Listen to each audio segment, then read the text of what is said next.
sat there forever until everyone was like, "Ken's not coming today." I was like, "Oh, they're making me." They made Did you sign in? a joke out of it. Thank you.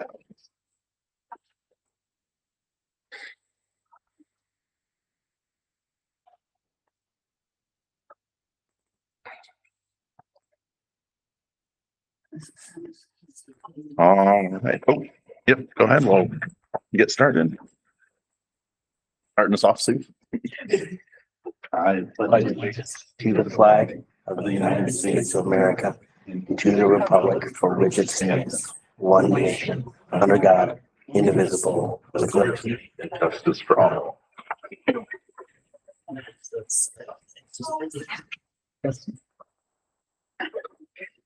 All right. Start with a roll call. Mr. Warner. Here. Mr. Meyerholtz. Miss Susser. Yes. And Ms. Klokowski. Do we have a motion to excuse Mr. Pepcock and Mr. Easterwood? So moved. The second. All in favor? Aye. Any opposed? Has everyone had a chance to review the agenda? Anything we're missing? Answer questions. And the minutes from the previous meeting, everyone had a chance to review those. Do we have a motion to mark as read? So moved. Second. All in favor? Aye. Any opposed? One in. Hello. Hi. You don't mind just signing in on that sheet right there?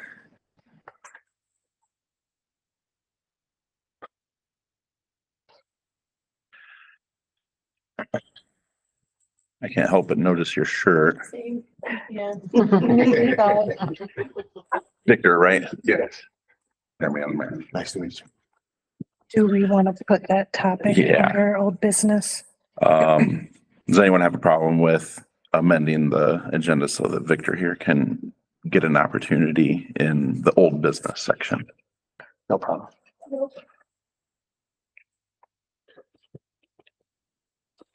I will put him second. How about that? Thank you for coming.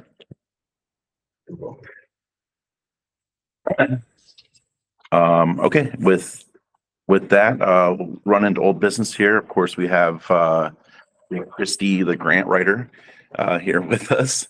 And so we've discussed back and forth with her a few times. We've had a couple meetings. Most recently, we just had a meeting with the Administrative Process Committee meeting where we talked about all of the grant opportunities and the sections to look at, throughout this whole process. So Craig was awesome enough to put together that document. And so I guess we're here for just, your initial thoughts and a chance to meet everybody and if there's any additional thoughts or questions. So I guess I'll let you introduce yourself first. How about that? Well, thank you, Council, for having me. I'm excited to collaborate with you guys on this project. I've spent a little bit of time walking around your beautiful village. And I've met today with a couple of you just to get some more details. So far, what I've done is I've reviewed some of the things that Stephanie has sent over to me. I've created a very draft prioritization spreadsheet. And it's a working document, right, that you guys can edit at any time, because certain things will always become more important at certain times. So don't feel like anything that I put in there is like I've got direction from anyone or anything. I just kind of gauged it based off of what I heard you guys say. And so the next step, I was just working on building out the spreadsheet that will have all the grant opportunities in it. And so here in the next couple weeks, I'm going to spend quite a bit of time looking for state, federal grants, as well as foundation grants and things like that. And then I'll bring them back to you. I know your most urgent one is the drainage plan and study. And I don't want to promise anything, but my experience is that one's probably going to get funded pretty quickly. So as soon as I hear something on that, those opportunities, I'll be sure to let you guys know about that. But the next step you can expect from me is a draft of all of the applicable grants that I think you guys should consider. And then I'd love to come back together with you guys to kind of talk through like, yeah, let's learn more about this one. No, this one seems like a bad fit, kind of thing. And so that's my general process. You can switch on that.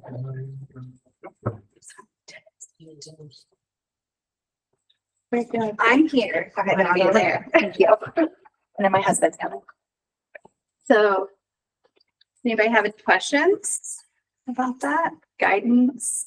So at this point, you're not asking for anything from us additional right now. We're waiting kind of on you. Now you're waiting on me. Yep. And does that timeline feel okay to you guys here in a couple weeks to have that Yes. spreadsheet? Just taking a look at it. It looks very well put together. Appreciate it. I'm a nerd. I love a good spreadsheet, love some data. For sure. I got some funny looks taking pictures of sidewalks and things around town. But Content. happy to answer any questions that anybody has. For those of you that just came in, this is Christy, our grant writer. So, yeah, I don't know. Does the committee report kind of go in on what our priorities were? Maybe it's appropriate to, I can add that into it. I just kind of was gonna, or even if we talk about it now, just so it's on the record and people know. yeah, just what we had put for our, the priorities were, drainage, infrastructure, economic development, and community development. And we were looking at drainage, roads, sidewalks as our top priorities. Community development or economic development would be any business development. We talked a little bit about subdivision and also kind of cleaning up the blight in town and beautification of the city. And then community development is whatever we could do. Yeah. Doing the programs in the city. All right, cool. It was super thorough. I mean, Yeah. it was. Yeah, we had a 2-hour long conversation and Yeah. so that turned into like a lot of projects that we've specifically talked about in the past. As well as, just some, I guess, problem areas or, really consideration, for things that we know about. And so we talked about just the possibility of looking into those different things. And like Craig said, it ranges from, stormwater infrastructure survey and, planning to maybe a program that could help, our downtown area to a parks and rec thing. So it's very wide in range. And in case Christy wasn't clear, one of the things that we discussed was we have discussed about getting a study done on what the infrastructure and drainage problems are. Right. And I think her first is to actually get that paid for, so it wouldn't actually be a budget that we're. And we also identified just the other entities that we work with, such as Northwest Water and Sewer, and there might be an opportunity for Christy to kind of reach out to them and work with them as well. And so I was happy to see that she found that appropriate and that there's room for collaboration there. There is one thing that's not on the spreadsheet is anything to deal with safety. And so I don't know if the safety committee would want to, via email or whatever, work with Christy. I was here and talked to her. Oh, you did? Okay, great. And absolutely, there's, like she said, there's, Which I noticed. Right, I know, I understand. yeah, there's still room for consideration, as you said, right? Okay. And I guess just to, I don't know that we've kind of announced this, but we're hoping that, you know, I mean, Christy will kind of, you know, use, you know, Stephanie as like the main contact point, you know, with the village. But as far as each project goes, we're going to try to like have her work with the committee and specifically the committee head so that we can, you know, really, you know, collaborate, you know, with each of those projects that are under consideration. Should give us a diverse outcome, right? And then I shared with the committee when we met the other couple of things, that if you think about grant writing like you would think about scholarships, right? You try your best, and they're never promised, right? So you don't want to like hang your hat on anything. You also don't want to count yourself out, especially when it's a grant that doesn't have a matching requirement. And so I encourage everyone to live in dream world right now. While I go out and do the research, then we can narrow a little bit and find out what is actually realistic. But if you don't start pretty broadly, you can like pigeonhole yourself a little bit. So a lot of the things that we have brainstormed are things that might be applicable in 3 to 5 years, versus some of the more urgent things that we would hope to tackle next year. Yep. And then also just worth mentioning, obviously the administrative process committee has talked with Christy for over a couple different meetings, but she also met with people who were able to meet with her today, kind of one-on-one to go over their thoughts and get questions answered. So.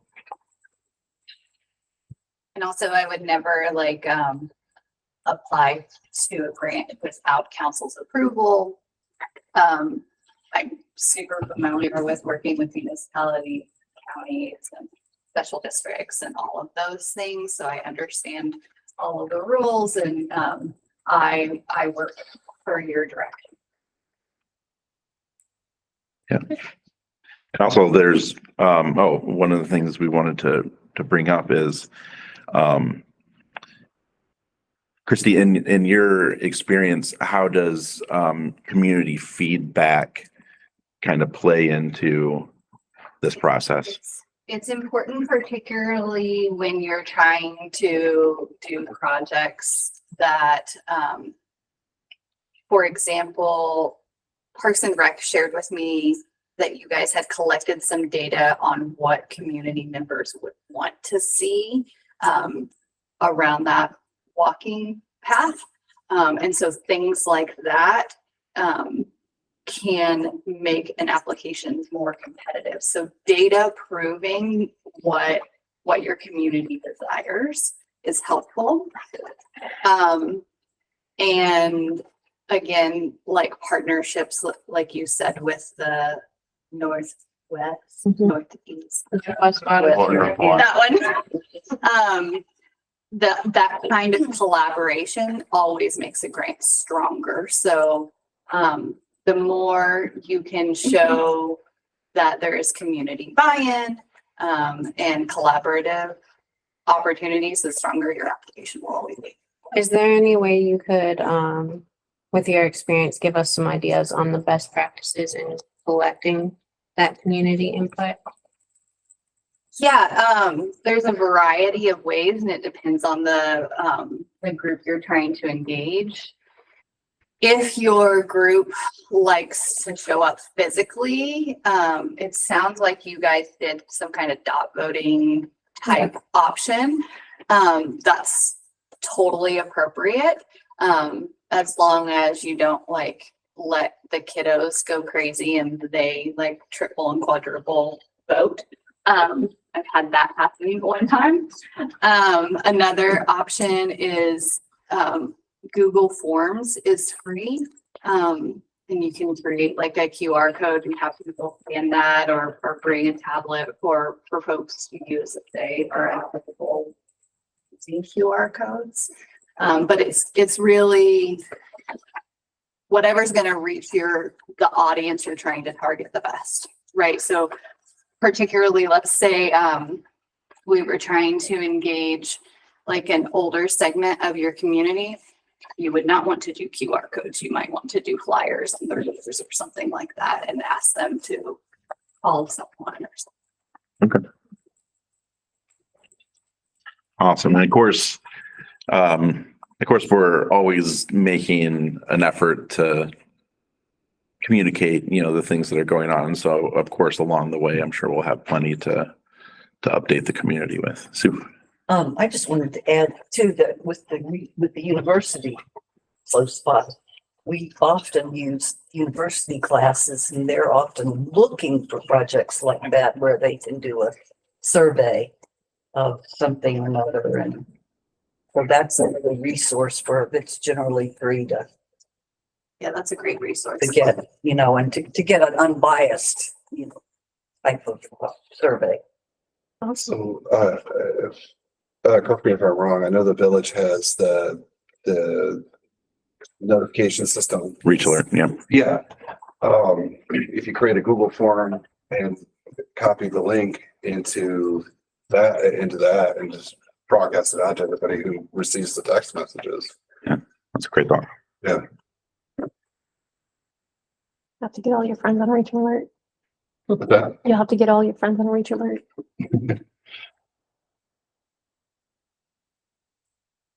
I also was looking a little bit at your census demographics and noticed a rising number of Spanish speakers.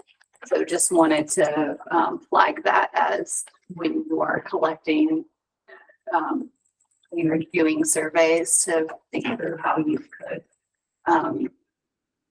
practice language justice and that to engage that population. I appreciate that. Yeah. We do have some chairs over there. You all right? Yeah, thanks. You're the one here. Okay. All right.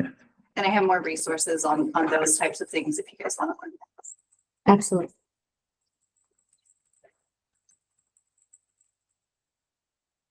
Any additional comments? Anything additional from you? Nope, I'm just excited Yeah. to All right. work with you all. Yeah. And glad I got to swing by. I just happened to be in the area. Yeah, that's amazing. Yeah, appreciate you sitting down and speaking with us and rolling through town. Yeah. And I forgot to tell you, Spending the day here too. Yeah. That's great. I forgot to tell you, welcome to Weston. So, Oh, all right, great. All right. And we kind of modified our agenda here. It looks like Victor J. Coleman is here with us. Yeah, so I understand there's some questions about the projects that are going on in the area. And so I'm gonna do what's called phone a friend. He's the expert. He tried to give me the rundown. I took a lot of notes. I said, sir, can I call you when I go to the meeting? Because I can't explain, I can't explain it the way he would explain it. So let me get him on the line for us here.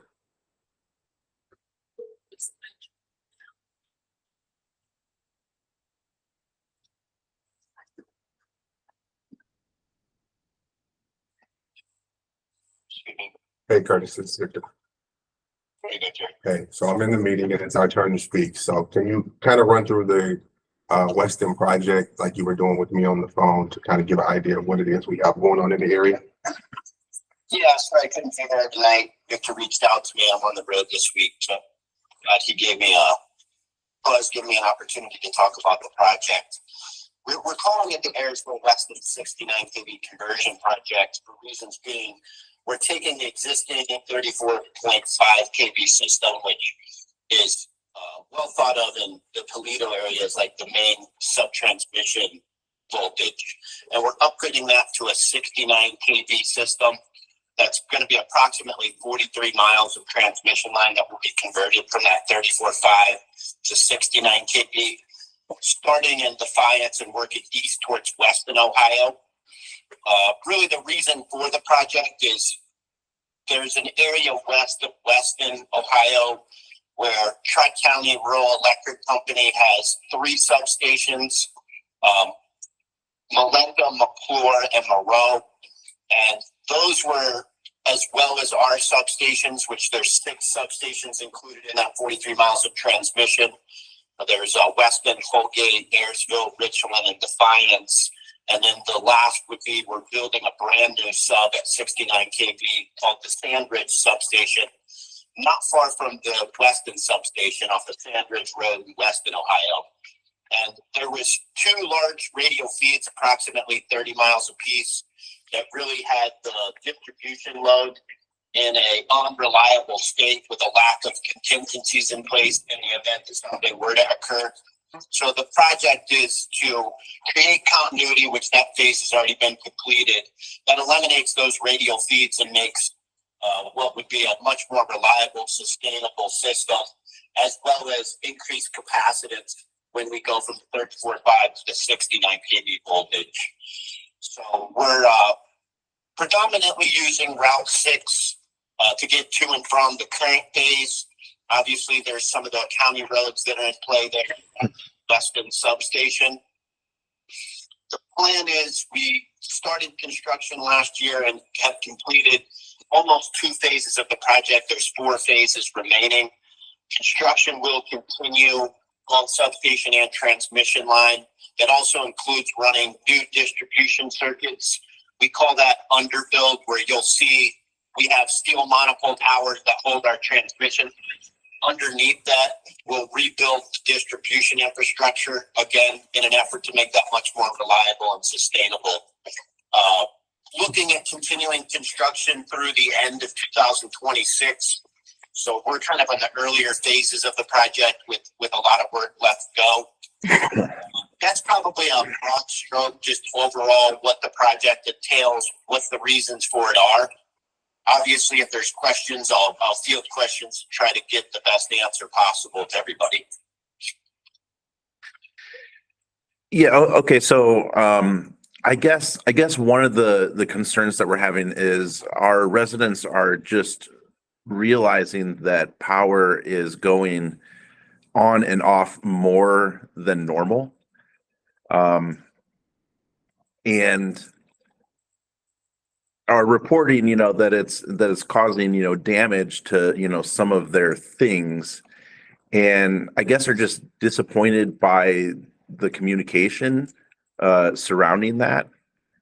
Are you able to kind of speak to that? Is there the possibility of in the future, kind of anticipating, whether there might be some spikes during the day and communicating that, to our residents?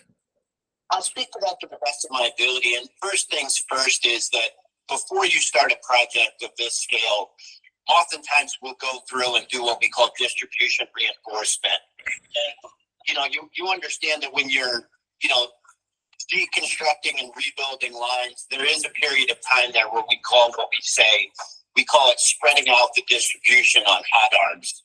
And that's a temporary configuration until construction is complete. We try to limit that by doing it per phase.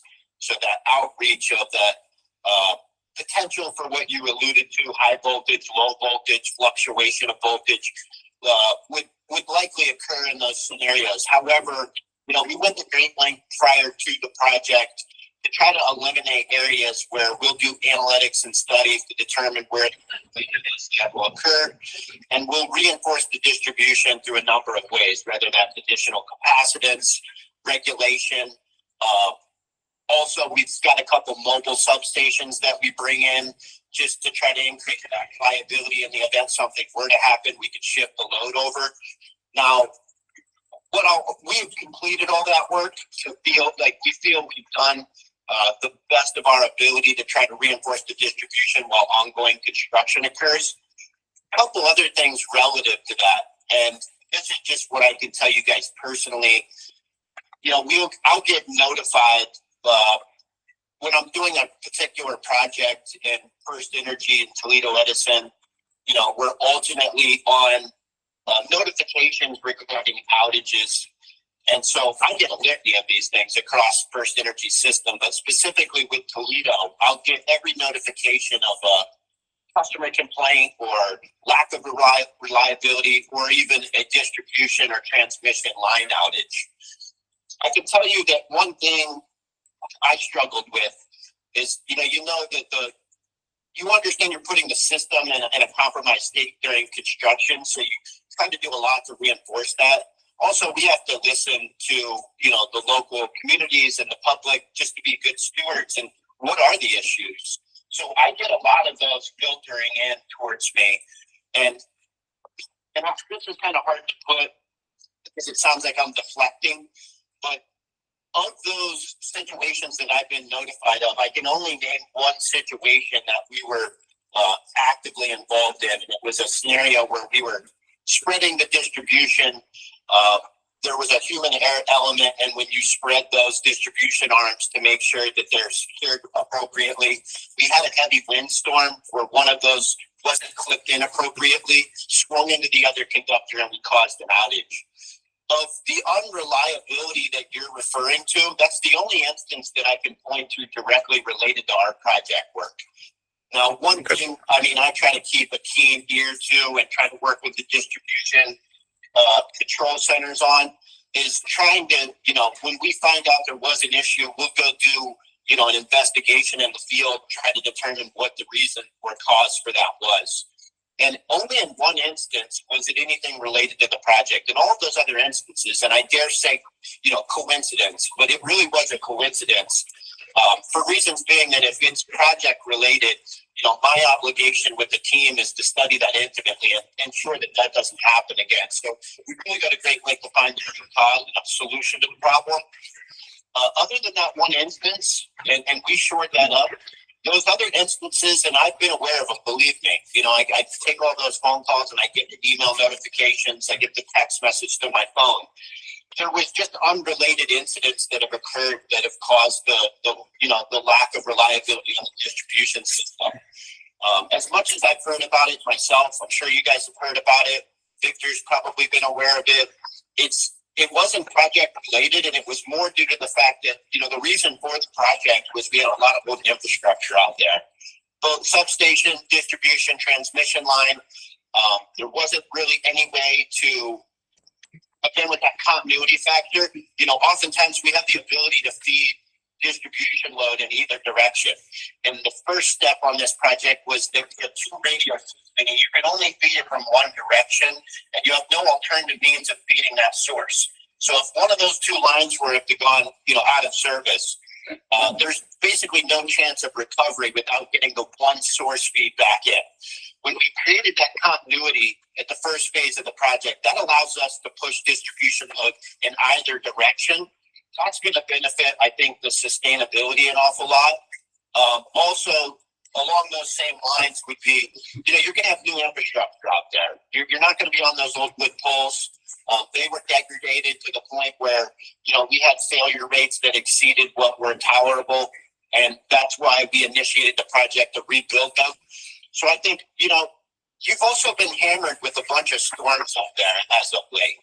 And, you know, since the project's started, it seems like we've had, you know, exceedingly bad weather. And I know you guys see a great deal of weather, so that's, you know, that's not news to anybody.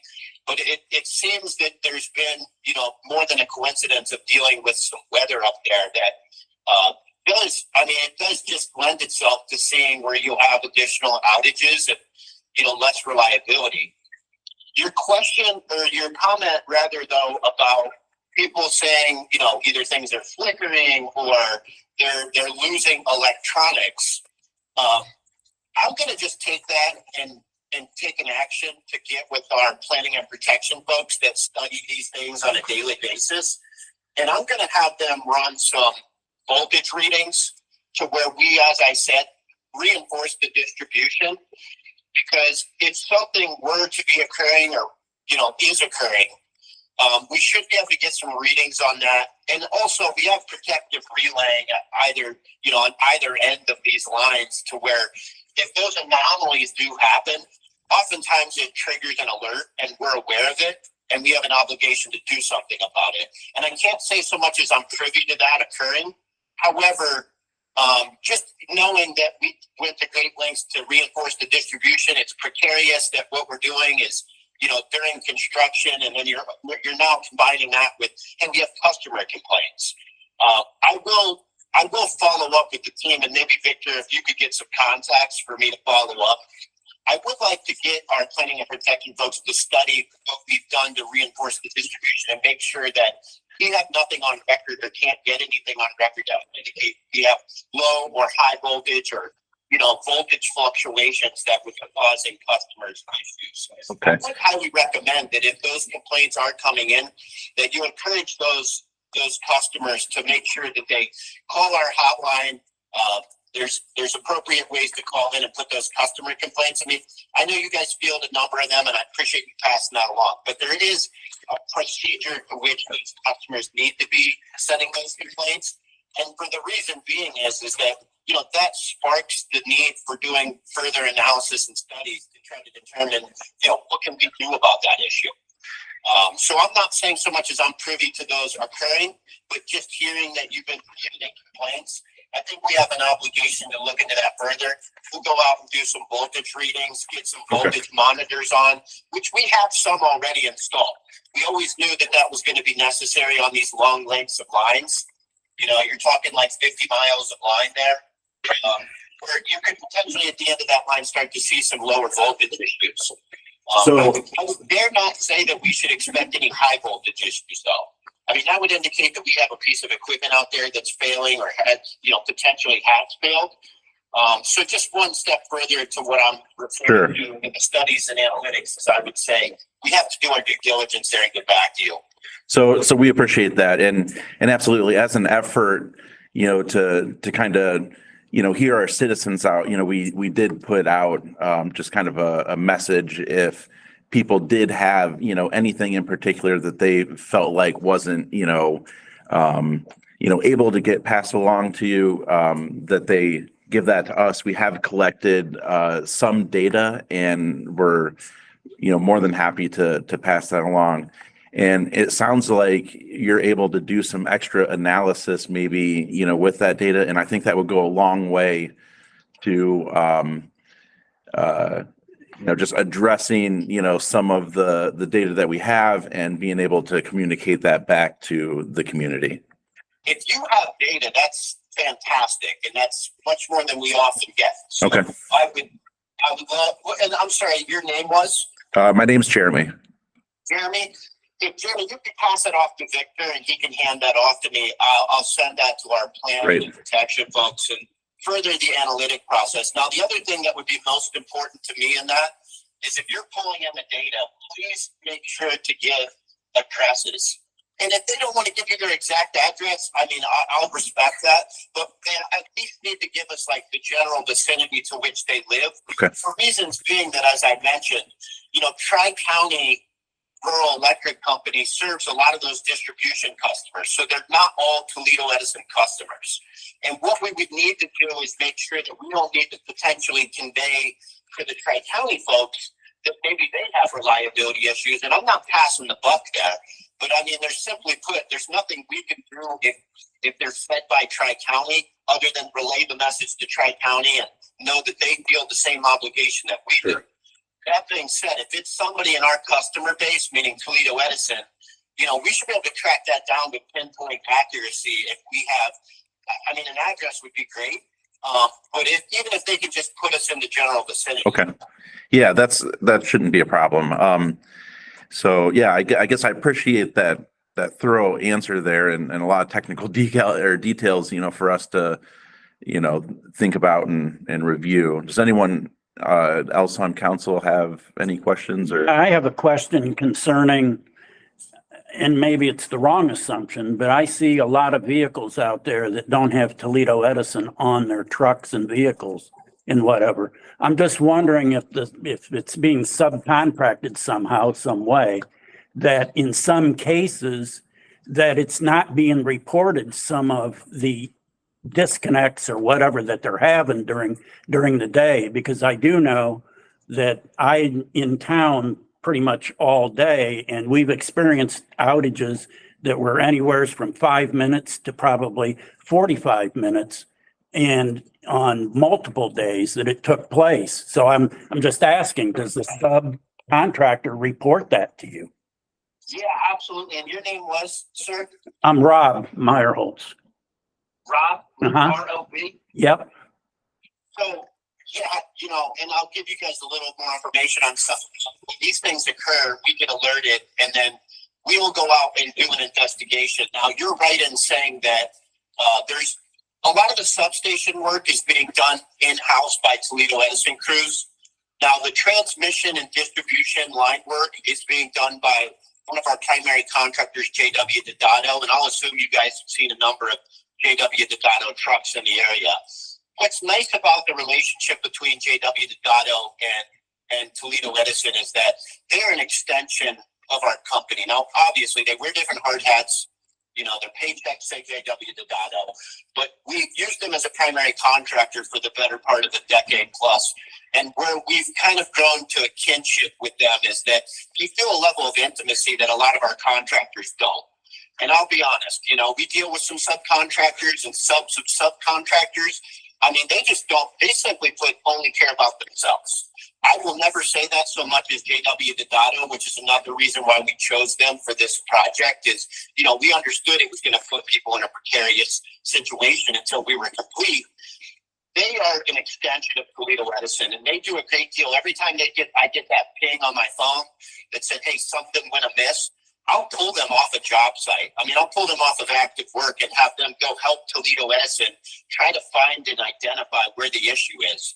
And just a couple of them that we have found that, I mean, don't get me wrong, these things happen, but it was more than a coincidence that they kind of happened within like a week or two of each other. And that was that one day we had an outage that I think dropped two of the Tri-County subs, and it dropped our mobile substation, which was in place of our Weston sub.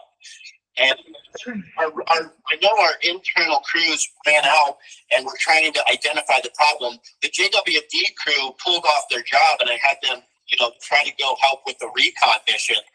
And like two spans down from where they were working, they told me when they heard like a big boom, they thought a transformer blew up. But actually, when they drove down the road, they found that there was a Canadian goose that had got in between two phases of wire, and it actually caused a trip. And they did hear a transformer explode. And they actually took pictures of the goose because they didn't think I was going to believe them. They took pictures of the goose, and here I am getting text messages of a dead, burning goose on my cell phone. I thought, what is this all about? Coincidental or not, those things do happen. And what we call that is when we do an investigation and we find something like that, we call it a smoking gun. Meaning you can point directly towards that and know what caused that issue. And don't get me wrong, not every situation has a smoking gun. It's a lot harder to identify where those issues are. To Jeremy's point, that's all the more reason why that data is critically important to us. Great. But there was a couple situations there back to back that were just rare occurrences of things happening. And I knew all along, I mean, believe me, this seriously, I knew all along we were going to get blamed for that. Like we're out there doing work and then coincidentally something happens. I don't care who you are. You're going to point the finger at the work occurring. I take that pretty seriously. And I'll go to great lengths and have our crews pull off jobs to go help investigate those things.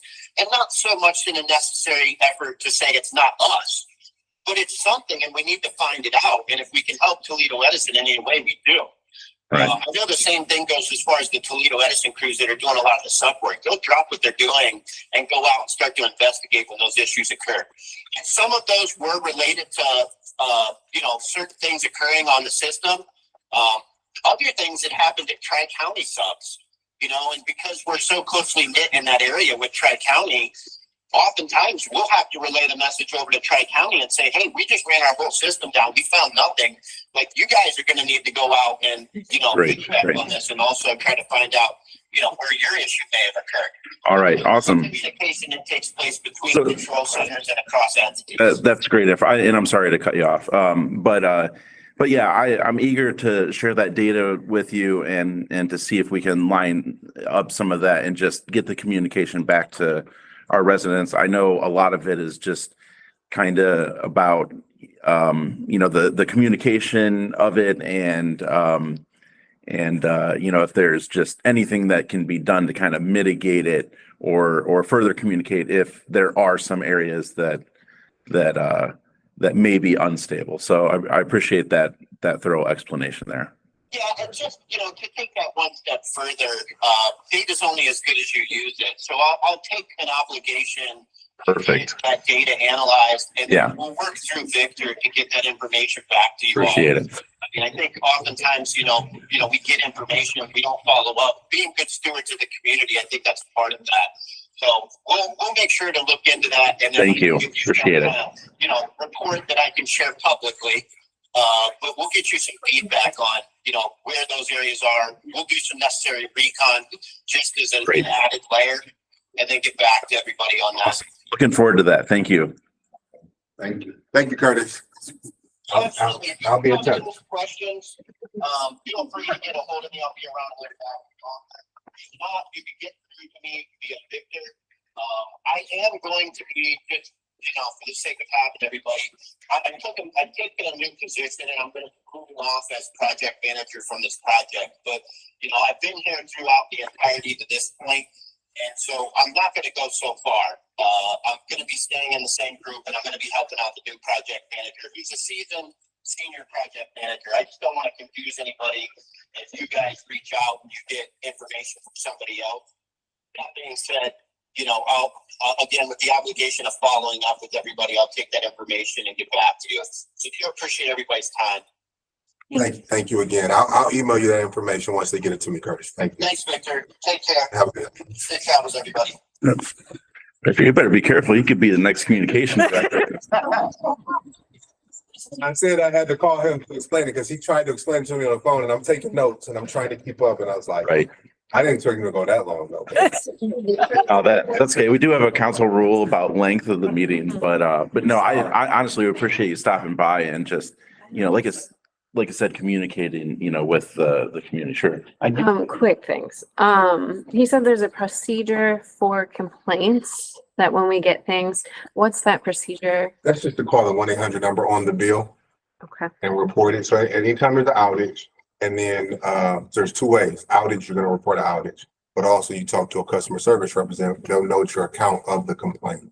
Okay. And that's how that gets routed to our reliability group. Okay. And then initially, Jeremy asked a question about communication.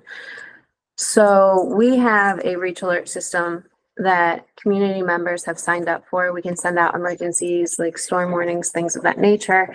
Are you on a particular construction schedule?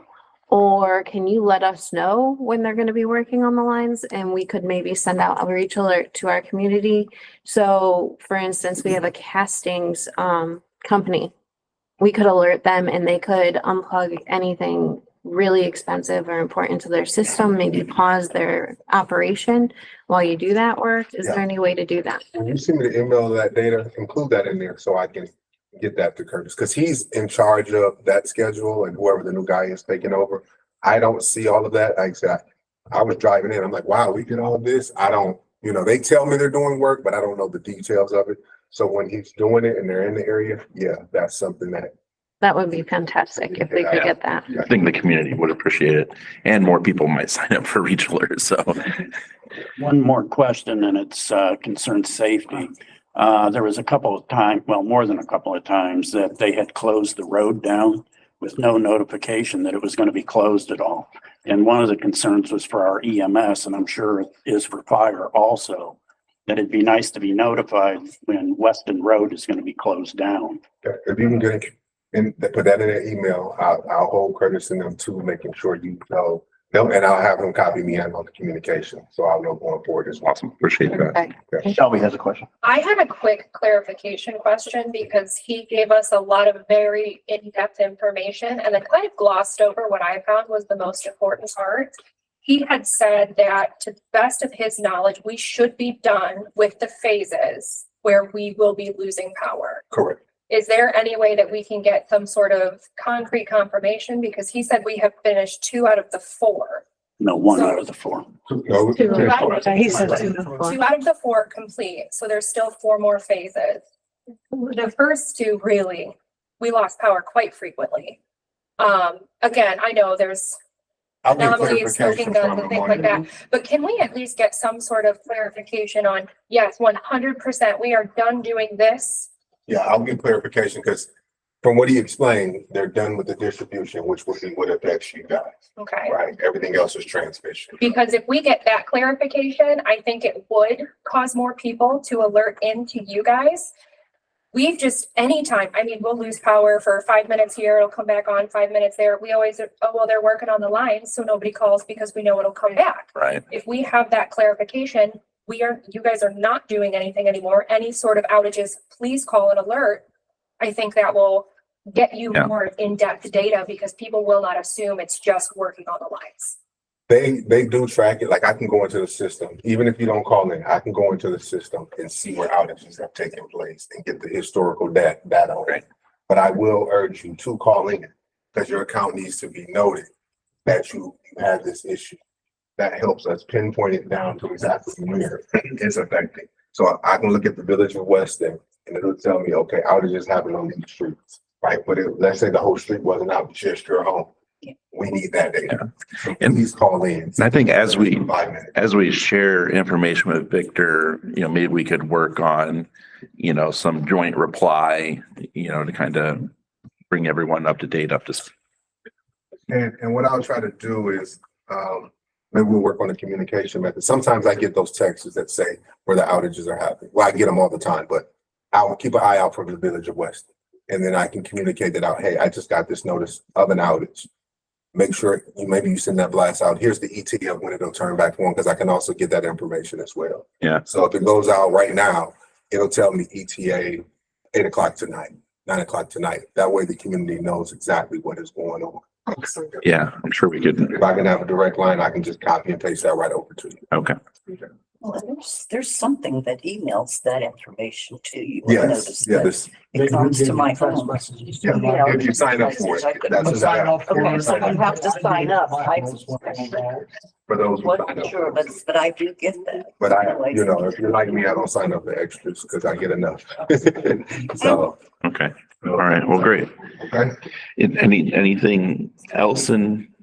no, Okay. this is just busy. So, but no, don't hesitate to reach out. And I'll come back out if I have to. But get that email to me with both that information, and I will hold Curtis and his group to that. To make sure that safety is number one with First Energy. So if they're blocking roads and they're not communicating, that's something we need to discuss. All right. Great. Thank you. All right. Thank you very much. Everyone. You too. Thank you. Thank you. Safe. Thanks for coming.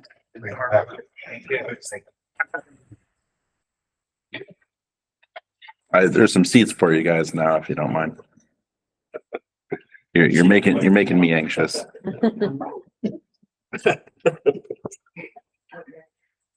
All right. So next on our agenda for old business, we have the Prairie Project proposal. I know Greg Carson had indicated that he had planned on being here. I don't see him here yet. There was a possibility that he couldn't be with us. So we'll keep an eye out for him. But as far as the Prairie proposal itself, we did review kind of the feedback that we had gotten between the last meeting and our committee meeting, and made adjustments to the plan. And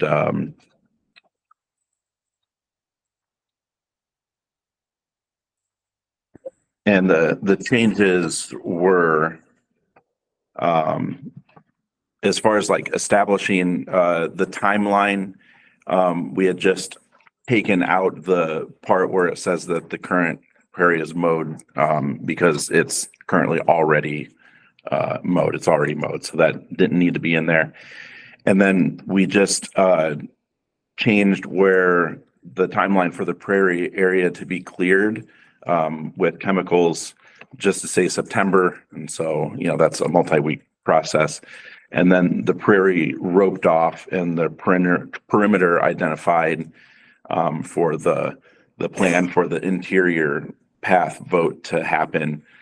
So that would be perimetered off by October, for November to kind of be the time frame for getting additional feedback in for the interior path. And then in January would be the community seating. That would be worked out with Parks and Rec, kind of helping us, blast that event, and just a little bit of support there for organizing that.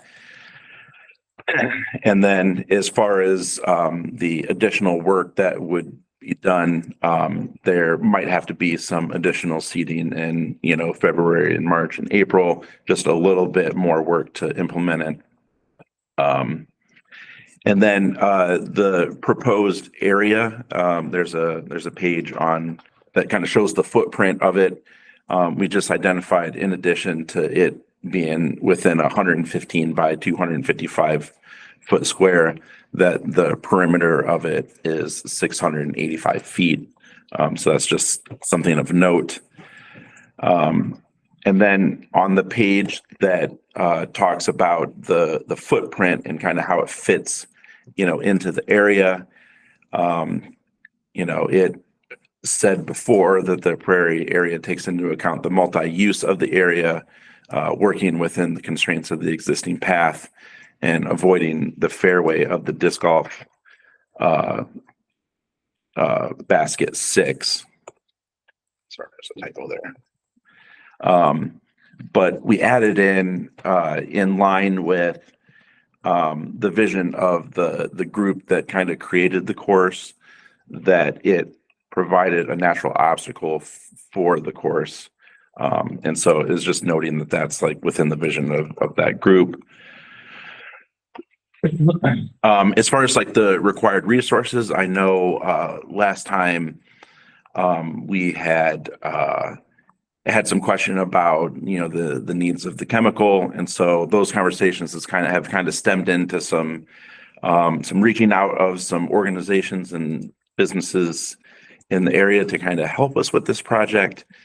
And Harold had reached out to Northern Ohio Grain, is kind of like some guidance on how to properly spray that area, and they actually offered to donate the chemicals required to prepare that area, and so there'd be no cost for that.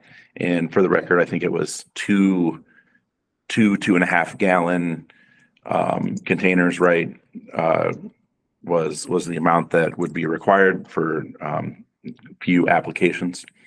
And of course, they'll continue to work with us there. And I think that was a value of like $75 or $80, something like that, right? $50 a container. Okay, so $100. And then we had since then figured out how much we would need to properly rope the area off when we do spray it, because of course we want that to be safe. And reached out to K&K Construction, and they're actually going to be furnishing the stakes and the material to rope that off. And so really the materials that would be allotted for this would just be like kind of small supplies and materials, and might be like some wooden stakes or just whatever. It'd be less than $100 would be required for the project. And then again with the seed, we're expecting that to also be donated, but do have like a $250 kind of allotment there to buy seed if needed. The offer from the Henry Wood Sports Alliance was $1,500, which is very generous. And I had a discussion with him that $1,500 was more than we were expecting the project to cost in the first place. And really talked with Greg, I think to work through some other feedback that we've heard about the path. And so one of the things that we'd heard is it'd be nice if there was somewhere to sit in the path. And so we identified a couple 6-foot long outdoor benches with backrests. That'd be at a cost of $670. And that would be a perfect thing, you know, to kind of do with that money and have that able to be put in and recognize, you know, that donation. And then as far as the rest of the money, I had talked with Greg about just allocating that and the fiscal officer about allocating that in a specific cost center line item in our general fund budget that could be used to take out of for the aftercare of the prairie. And so we had said last time that we expect there to be kind of a once a year, you know, pruning, you know, of the prairie that would be handled by our guys if not, you know, some community event and opportunity for some community service there. But at worst case scenario, that could be drawn out of, you know, that fund. And so it could just kind of be like self-sustaining for, you know, a few years. So that's the changes that were made to the required resources. We, of course, had, you know, already in the design considerations, we talked about, you know, plant diversity and the height, you know, of the plants that are going in there. We talked about the interior path shape and the interior path just existing in general and kind of the considerations that went into that. And then we also, Brittany was able to reach out with Chris Smalley, who is the Wood County Park Director. And she asked him to speak to the coyote consideration as far as the prairie. And I'll just read, you know, what he said here. It says, given the size and location of the proposed prairie, I don't see it being a draw for coyotes. There are already coyotes in Weston. They have been present in Ohio since the 1930s and have been distributed statewide since 1988. That includes Wood County. They are intelligent and versatile animals. As for Ohio prairies, they serve as biodiverse ecosystems that provide sources of food and habitat for many different native species, from insects to butterflies to assorted songbirds. Prairies are important to a variety of species. Even the Wright brothers used prairies. In 1904, they found a wide open prairie area east of Dayton known as Huffman Prairie and used their site to practice and improve their flying skills. And so to simply answer the question, your proposed small prairie and walking trail will not draw coyotes to Weston. And so, Single opinion, let's just put that. yeah, of an expert, you know, and so, I mean. One line that Director Smalley did not include in his email that really stuck with me was that the prairie would provide a safe haven and an ecosystem for the pollinators, which then pollinate the farmers' fields in the area. And so it would be a direct benefit to all of the farmers in Weston Township if you had a space where pollinators could exist. As opposed to what it was before. So, Well, the National Forest Service also says that coyotes prefer grasslands for ease of hunting and blending in. They will happily use other habitat, including lightly wooded areas, but they seek the predators of voles, rats, mice, bats, and whatever for food.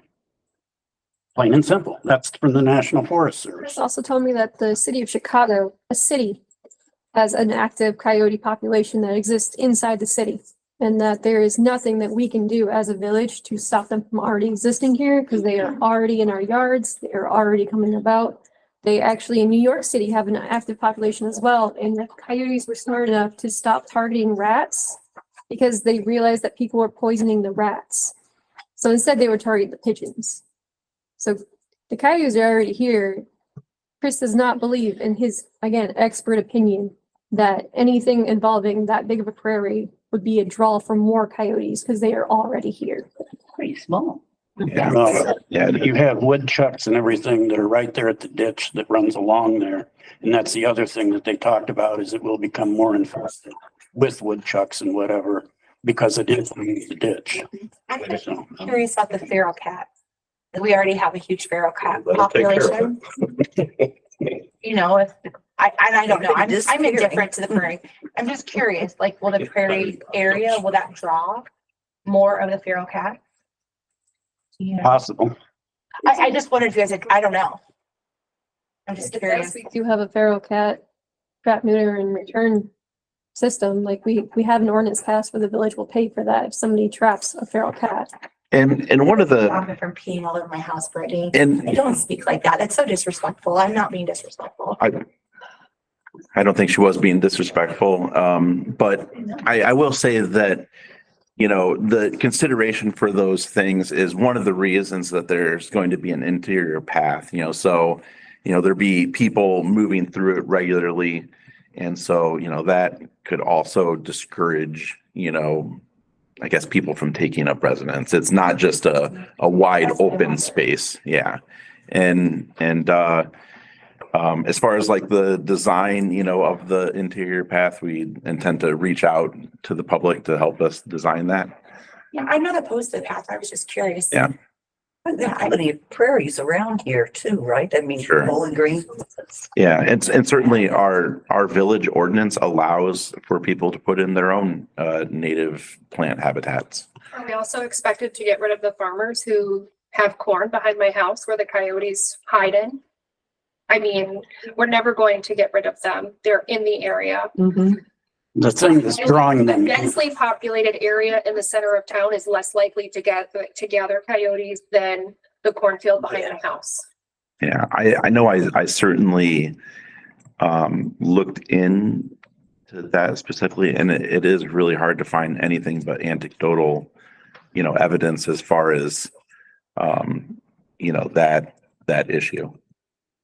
according to the National Forest Service, saying that they. Yeah, I don't know. I would have to read that resource. Put I it on Google. mean, Figure it I out. mean, the Forest Service, we're talking about 150 by 200 and They're talking about within limits.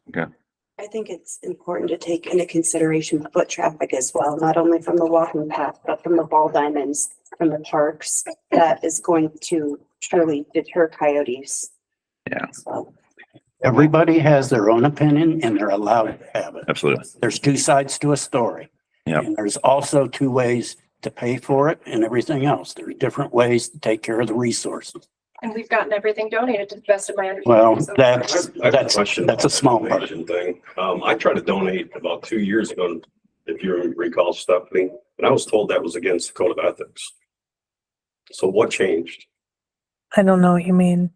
I came to you a couple of years ago and I asked if we could get some internet and televise. Oh, yeah, For the equipment.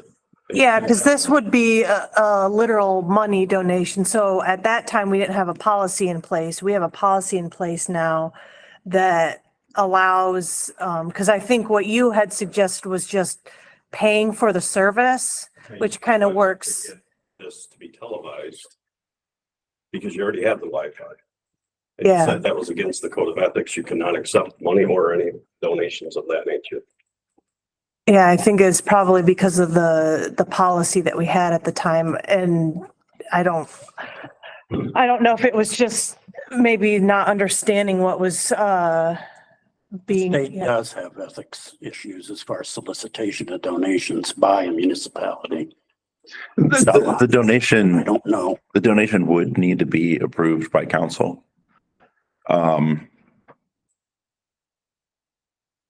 Could be considered a bribe. That's the only reason. I mean, Yeah. that's the discussion we had. That's why the code of ethics was in place. It does bring up solicitation specifically. And how does that work if the people donate the money, they're either names on the benches? I didn't think about it like that either. I think people are allowed to donate to the village. We have a policy on that. And that's the, Yeah. Yeah, because we didn't Yeah. have one before. Can you tell me when that changed and I think just a year or two ago is when that policy was put in place. fairly recent. Yeah, and I mean, this is a project that we put out there. You know, so I don't think it's something that someone else was like offering to put out and pay for. I mean, they don't really have, they didn't put in any like requirements, on the project. They were very open to just donating, to the project as it stands.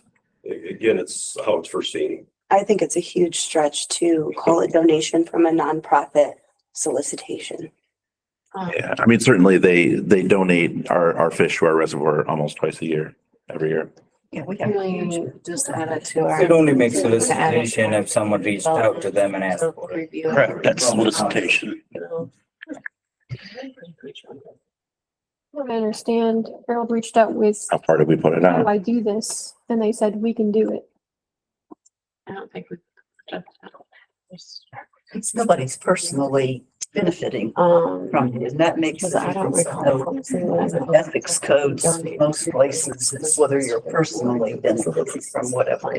That's how everyone applies for grants and everything as well. You have to reach out and ask for support. No one's just going to hand it Right. to you. A community asking for support or information on how to do something is different. I think we've already figured that out, but What if it's a village council member, then it's solicitation? If they ask Even if for it. it's just email. Don't we have a village attorney that could just say yes or no if it's acceptable? what's that? Don't we have a village attorney who could just say yes or no, that's acceptable, so it's not questioned? I don't know, I guess, Yeah, I mean, Yeah. wouldn't that be the easiest way to know whether or not it's acceptable or not? I don't know, am I missing something? Be the best. Yeah, I guess I have no reason to think that it's not acceptable, but I mean, certainly the question could be asked. I mean, I believe there are legitimate concerns by other residents also and concerns about, the safety factor. And I guess how do we address those to the satisfaction? I mean, still at the end of the day, like, Probably not going to address it to the satisfaction. okay, Because and people are opposed to I it. guess what I'm asking then is how do we get past that? Because the proposal on the table is whether we vote yes or no on this project. And so, and certainly we can't, get, upset when we have a yes or no. you can, the safety committee in Bowling Green currently, they have an issue on their hand with animals in town. Wildlife in town. It's in the They're newspaper working today. on it. Maybe talk to them, see what caused that issue. My friends on that committee, The turkeys caused that. they're actually using, Only when you hit 'em. they're using our The ordinance turkeys at the about house. cats to rewrite their ordinances. So they're actually using us as the reference. From what I've read, I don't know, but I know that. Would you like to formally introduce this? That's a petition to stop the ongoing prairie. Okay. It was in conversation, so you said I should present it to you when it was necessary, so I thought it would be necessary. Would you like to speak to it? It's just, as citizens and residents, we feel like you just bled this to it, then it's just not going anywhere. I've been over there 200 times, nobody's there. Nobody's there. I mean, that's just not true. I just want to make sure that we're speaking facts. Put a live camera up so we can record how many people actually, I it's gonna be hot. I don't think It's gonna be. that's not raining. necessary. People will eventually. The most people I see, if I was gonna invest my money, would be at the basketball courts. I see kids there constantly. And there is a project literally Part of it. in the works It on doesn't seem to that. be the forefront of it. Sure. All the Sure, it's- all the it's- other it's- conversation is. I mean, that's already planned and already submitted. And so it's, Talking about the basketball for almost a year now. But we have done nothing other than We've done- present it in here and then we worry about grass. We've applied for the grant. And. The grant was held up. The grant was held up. The grant was held up. We were submitted for the grant. That's the whole thing. We keep talking about grants we never get. We have a grant writer now. Why don't we step back a minute and get the money in the right? Well, we had already voted on the grant. The grant already. This is kind of done. let's, Yeah. go ahead. As for him being out there, I don't know when he was there, but I maintain and mow that out there. All around that whole area. And I have seen people out there on that course walking. I have seen them out there playing disc golf more than I ever did before. Disc golfers. Yeah. I don't know when he's going out there, when he's saying. How many times a day you want me to? I've learned from home, so I was out there noon, But I'm 3 just o'clock, telling you, 4 I o'clock. think. All right. I see you. We're gonna stop the back and forth. Don't question me then. Well, I mean, to say on record that nobody uses it, Nobody says it's very, it's. Well, you said- Never used. you said nobody. I personally never have seen anybody there. Doesn't mean Okay, anybody isn't there. right. Because I have personally never seen a single soul there. Anything we would build would take a time to be used. And also the changes in population. I mean, putting in, years ago, we raised money and I was president at that time of the group. And we put in all of the equipment for the playgrounds. I don't always see people playing on them, but I know that they do. It's just, and it makes the quality of life in Weston better. I think we should be striving to make the quality of life better. And as I've said before, I feel like Weston's quality of life has really zoomed off here lately. Of all the 30-some years I've lived here, I've never seen so much activity. And other than maybe our Weston Arts Council that we had for a while that we did, but just incredible amount of positive things. And I don't understand the negative ones that want to, just stop everything. It's not necessarily negative. It's that people have another side to the story. And number two, I don't see the downtown area blossoming. Well, I see it think being we ever degraded. will. Well, and that's In where that you have sense. the So point. we're moving downtown to the park, basically, to take the eyes off the adult. I don't know what you're gonna do with the downtown. We don't own it. You don't, Private businesses own those. you don't own it. You regulate. So I just wanted to, Goes Like nowhere. this gentleman said about the ball court, the basketball court. That does, if anything needs upgraded, that does. Yeah, I think Absolutely. that's. yeah, and I mean, that's literally, Goes before everything else, remember also. that's literally the consensus of council. And we cannot take any more action to like hurry that process along. We've already done the work for that. We've advertised that plan. We've gotten the feedback. We've put together the grant and it's got denied. It's in, No. No. it's submitted. I thought that's what you said. No. No, it's it did not get, process. the grant itself was held up because ODNR is having trouble with money. So, but it is now opening back up. yeah, it's open and submitted. The bottom line is you elect a council, you elect these folks, and then you have to go with what, you can run for office. I mean, if you want to. I mean, Howard's been on there and has run for office and spent many years in public service. I mean, that's a service anybody can do. Anybody can run for office and put themselves out there and help make those decisions. But And we base decisions on the public feedback in many cases. And we're supposed to. Do you really? And, oh, yes, absolutely, I do. Absolutely. I think there's been some polls out there that say there are quite a few community members for the prairie. Not on Facebook. That can't happen. It can happen. It can happen. Well, it can happen. It's just not a form of voting. Well, I know there are. There's no names or addresses being taxpayers or whatever. But we don't have that requirement though. And we have a small town. We can definitely There has names. we can definitely recognize that there are people within that who are for it that are within the village. Shelby. I have a question, a clarification question. So how many people signed your petition In the last 10 days was. total, in totality? 73 right now. 73 people, of how many 77. people that 77, live sorry. here in this town? 77. How There many are more people than live in this 77 town? people that live here. There's 1400. Road address. The people that signed it, how Okay, many? so 77 1480. total out of, 1,500. have you only I- gone to doors of so- people that you know we're going to? No. Have you Because gotten you've one never for the been- prairie? you've So never been to Ron, Have you gotten a petition for the prairie? You've all right, never all been to my right. home. Okay, we're gonna stop the back and forth. So I do want to speak to the petition because there's a couple things on here that don't have anything to do with the prairie and aren't even considered. Bottom line. Cease and desist the development of Keeler Prairie and expenditures for such project. That's it. Is it? I know, but, Is that accurate though? And did but that's like, signing? you know, it's talking about, you know, grass mowing violations and, you know, the only accurate thing on here is that, yes, it was graded with stone, the path, 22,000 spent, okay?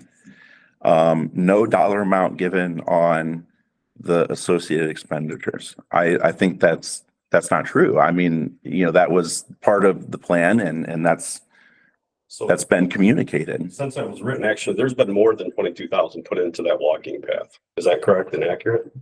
Like what? Like everything that was done afterwards and through general fund and things of that nature. I can go back to the record. Trees. Are you talking about? Is there another expenditure? I mean, those were also, Different though. yeah, I mean, that's a different line item, but I mean, no other expenses. I can't. What? Trees were put in to help the disc golf to give more of an interference with your Yeah. plant. Well, I thought there was some. No, it's a multi-use area, Ron. I mean, all of these things, you know, go hand in Additional hand. information, I'd be happy to supply it to you. So I can Well- go back in meeting after meeting and I can roll through my recordings and I can find it. Well, then I feel like this sets you up to say, oh, asphalt paving, estimate 24,000 unsecured funds, intend to use a grant after hiring, That but was- will seek additional taxpayer money. You said that right here in the meeting, that you would probably have to seek additional funds. I don't. Beyond, Most grants require matching funds. It's going to come out of the general fund. But it's not a It's guarantee. additional funds. It's not a guarantee. And we'd have to vote on it anyway.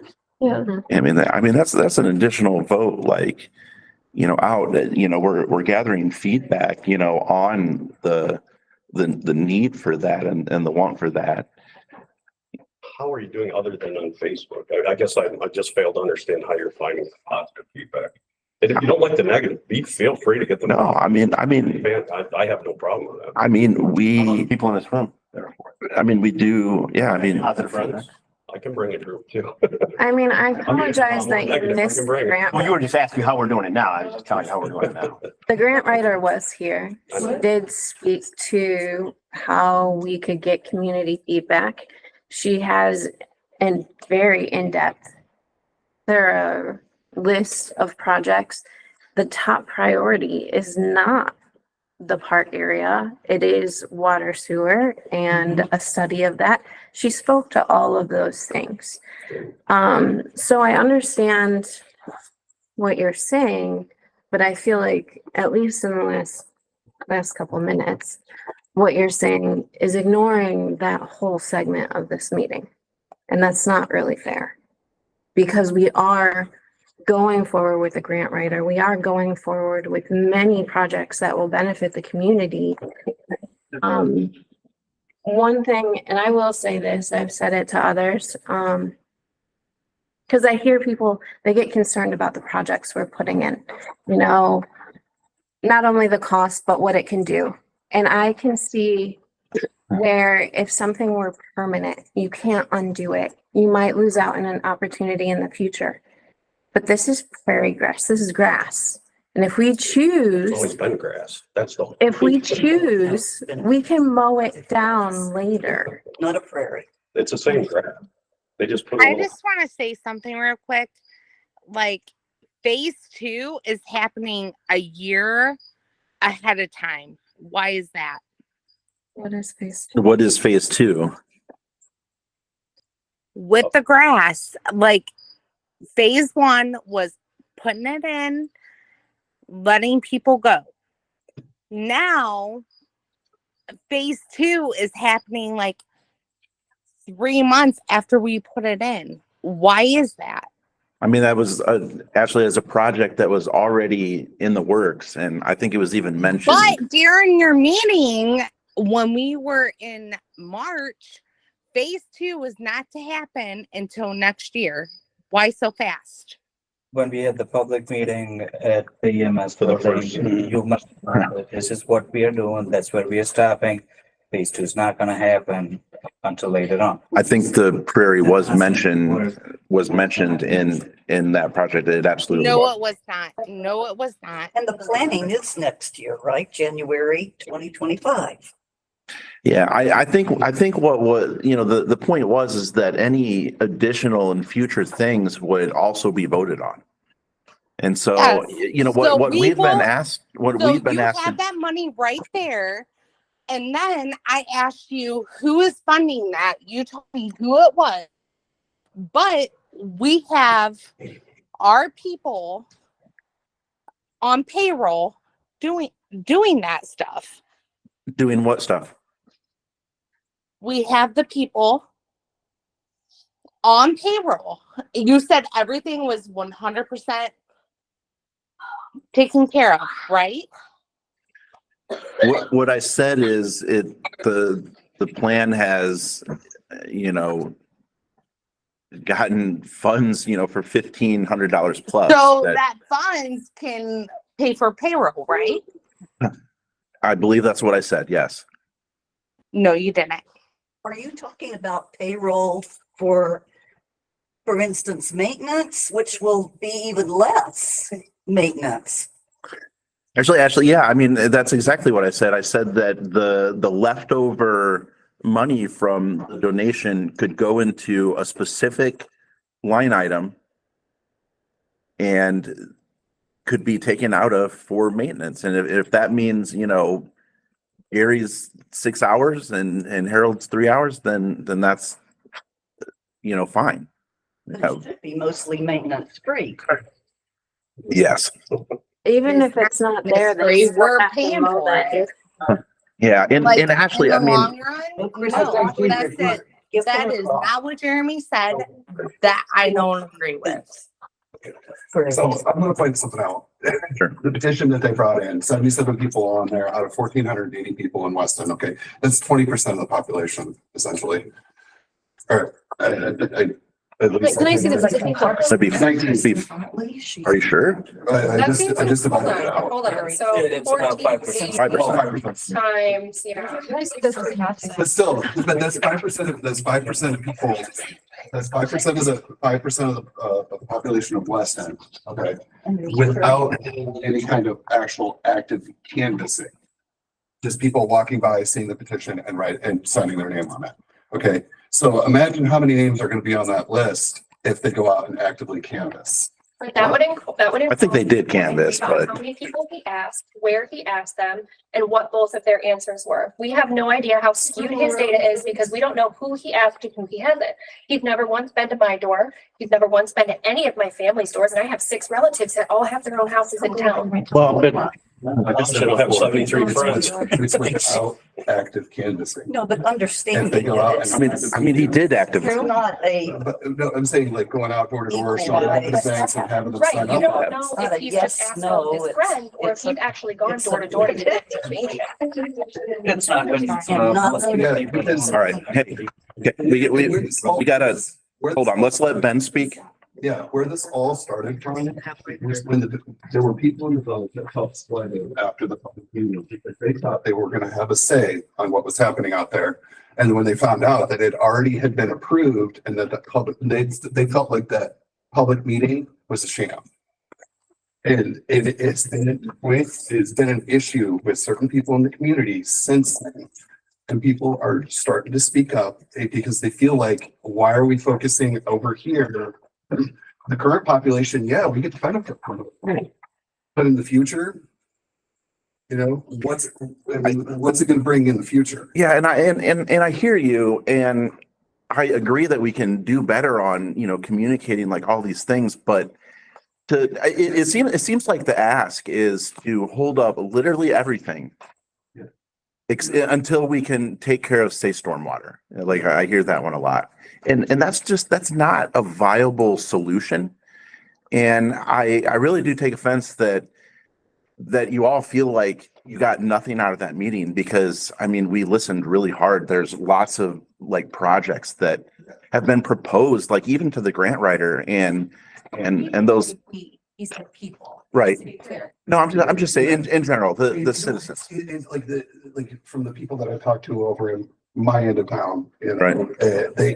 and some of them didn't even know about the meeting, and then others were just felt like like they didn't get an opportunity to voice as to whether or not they wanted to move forward with that project versus other projects. And then, I'm not saying that the projects need to be shut down. I'm just saying that people feel like there are other more important things that they would like to see. Actually, no, I'm sorry. Let me go back. It's the communication piece. There are people that feel like they're being left out of the process because they don't feel like they're being communicated with. There's a gap between this room and people out in the community. Okay. Yeah, point made. Here's what's on the table. Okay. Your ask is to drop this project, like just stop doing it, right? No implementation. Stop spending the money basically right now. That concern has been addressed though, like we hear you. There's no money being spent. I think it states the wildlife concern on there. Okay, well, and that concern. Don't try and sway what the petition was actually brought forward as. The petitions, understand everybody, petitions are a matter of free speech. Sure. Free speech to say this. Now, if there are people in support of the prairie, free speech is there for you to do also. Right.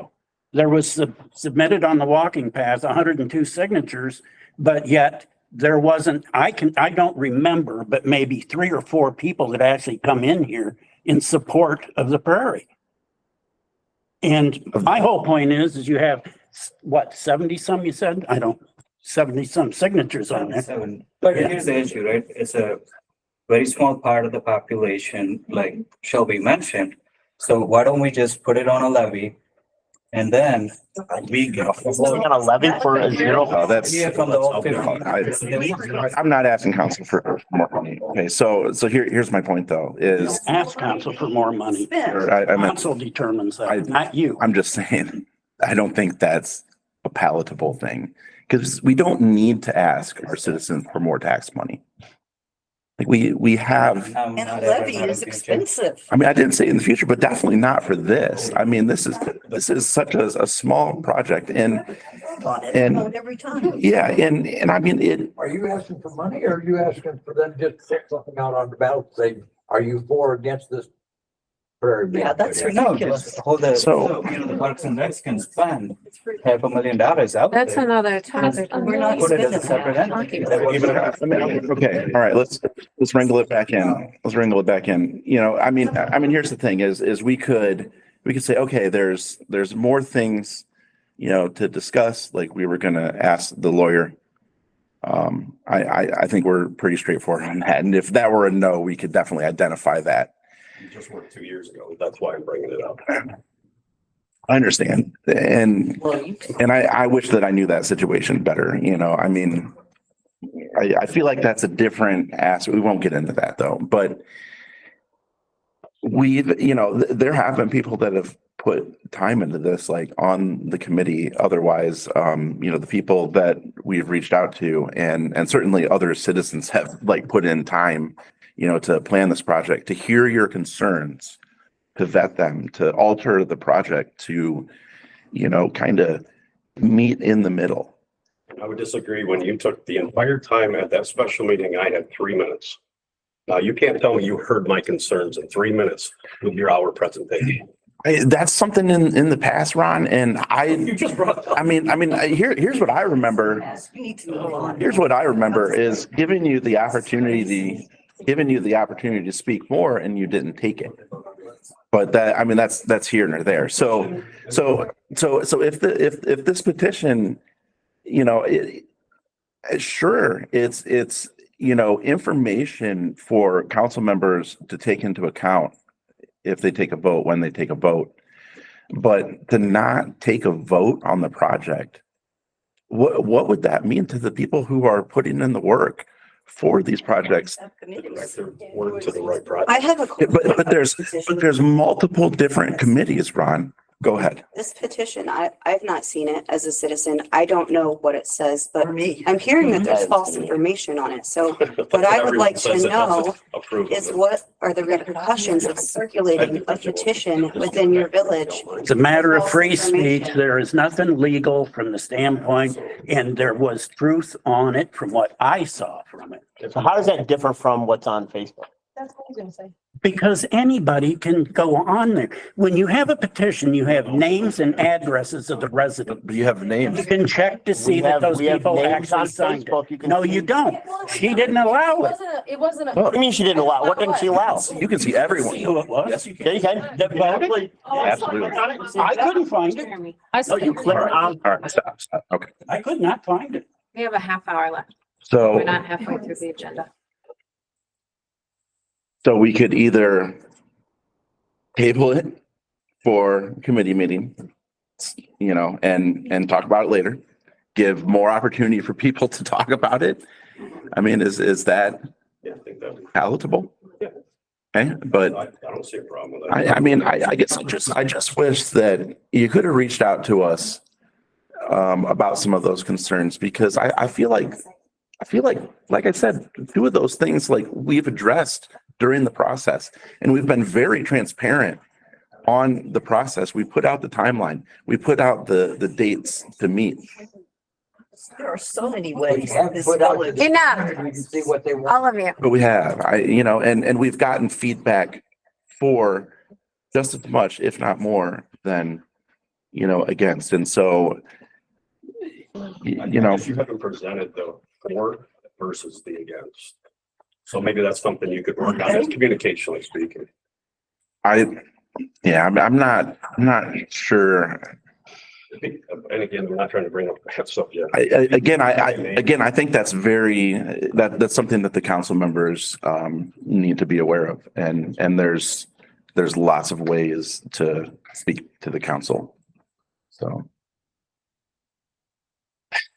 all right, we moving on. I mean, are we sending it to committee Development. for what in particular? What? Are we sending it to committee? I'm sorry, maybe I spoke too soon. I mean, that's, Are we sending it to community development for? I heard that was a suggestion over here. That's what I suggested, but I didn't hear what you suggested, so. I just suggested moving it to community development Oh, yeah.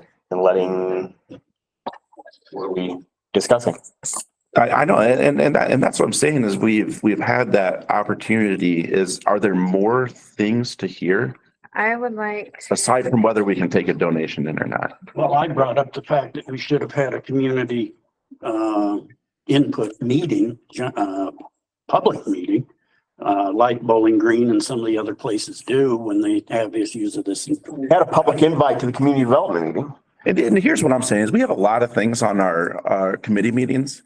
And to your point, this is taking up a lot of time, a lot of extra time. And it's like, It costs zero money. it's like minute. We're not talking just money though. Well, I understand that, but there's those other concerns which at the end of the day, it's for the council members to decide whether it's appropriate to move forward with the project or not. The project addresses those concerns in multiple ways. Jeremy, to that point, you are elected officials. Yeah. You're a representative of our I community. understand. Okay. If you're not going to represent what the community wants, then you shouldn't be elected officials. But I Community is think, coming out and trying to communicate with you their concerns with this. But instead, you just said it yourself right now that you're going to dismiss the community and do what the council wants to do. I mean, I think we have an equal amount. Your words. I think what he's saying is what the council wants to do based on what they've heard from the community. Do you want to raise hands? I don't know. I know, it's just, that was a frustrating statement that you just made. That you said that you're gonna ignore the community. I didn't say that. I never said that. I think what he's saying is what the council wants to do based on what the council has heard from the community. That is our job. That's the process. Yeah. Okay. That is exactly our job. And I was just putting out my frustration that, you know, the feedback that I'm getting is that this is taking up our time And what's being asked, despite this being like a full-fledged plan, like we've put it on paper, there's a timeline, there's, cost expense, there's considerations for everything that was brought up. There's been multiple opportunities to come and speak to it. That now the ask is, hey, make it take up another meeting Yeah. so that we can't get other things done. And so, I mean, that's just the point that I'm making. And so I just want to know, if we put it to another committee meeting, is there fruitful conversation that can be had? And if council thinks that's yes, then let's do that. But I wouldn't want to get to the next meeting and be like, okay, the same considerations have been there. And now, once again, we're asking and taking up 45 minutes, of a meeting about whether we should vote on something or not. I hear you. It's already been voted on. I hear you. I hear you. I hear you. But you don't do anything about it. I mean, I literally They're doing. am. Is that my concern, Jeremy? Sure. I'm not, like I said, I'm not opposed. I think the path is great if it's accessible to our people. And I don't want to hear another word about it's going to be eventually, because there's no plan. So then you guys come and we're gonna put these prairie grass and this is our plan. It's like, well, but you said that was your plan and that's not what's there. So it's hard to trust that what you're saying is what's really gonna come to fruition. What I'm saying? Yeah, I guess I'm not sure, Kelly, how to tell you more than, I mean, that is the plan. Like we're like moving the loose gravel. It just unfortunately does take some time for Mother Nature to pack down the gravel. Yeah. But we've found that a lot of areas are probably just fine. And there's just a couple areas where probably more stone was dumped because it's a tight curve and you can imagine how they're dumping it. There's a difference though between ADA accessibility by law and making a gravel path accessible. You said it was accessible and it's not. If I brought individuals with wheelchairs, they could not traverse that path. I have no problem with a stroller on that path. Strollers are not wheelchairs. No, I think wheelchairs are larger. Well, tires. and that's something that can be brought back to a committee. And if you want to help us address that better, let's do that. But this is about prairie. So, all right. So we're gonna, That's quality. what does council want to do? Maybe we can find someone that. I've reviewed that petition and nothing on it really involved the prairie besides a coyote concern, and I personally Hey. addressed that myself. We could have silence, please. We're recording this meeting, so it's important to. I feel the petition led people on with a lot of irrelevant things that didn't need to be mentioned and shouldn't have been on there. It wasn't a petition that I can do anything with besides have told by the people who signed it, hey, I was just lied to and I'm signing that I was lied to. So to me, the petition doesn't hold water. That's your opinion. 77 other people disagree with you, so, 75, 2 of those are Mermill Road addresses, they're not in town. it's funny you say that because we have 1,500 residents and only Yeah. 463 voted. You said citizens, Yeah, I'm just saying, we can't have everybody. citizens should have. I walked up there and wanted to vote against. Could I have voted against the way that was worded? From my How personal, could I have said I'm for the prairie? What would you The prefer, way it yes or was. no? Yeah, of course. Or something that was done by a non-biased group. That was, Look, you're a biased group for it. I mean, we can make that argument all day. but you can get. I gotta You go, want a but you gotta survey buy to us get too, better vote on non-biased the groups. council. from my, The university. my experience. Where's the petition so I can make sure there's a copy I of think we it? have it. Don't we? You don't put it to our door. From my experience, Okay. I was approached by people who purposely did not sign that petition, thought it was a stupid idea to sign that petition and wanted me to know that they did not sign it.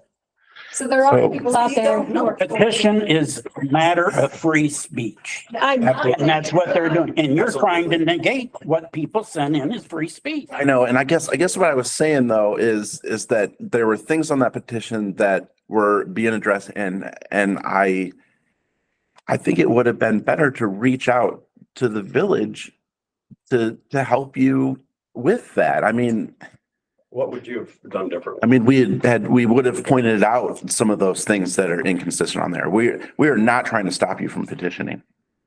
Sounds That- like it. No, it's certainly not, but it is frustrating when you give us a petition and there's inaccurate or incomplete information on it. And What so, was in, I mean, Sounds as like far I as, want to have another meeting. as far as the spending that you just addressed tonight, what else is there? I mean, at that point when we left the last meeting, yeah, it was, well, we think it's gonna be about $500 cost, right. right? Yeah.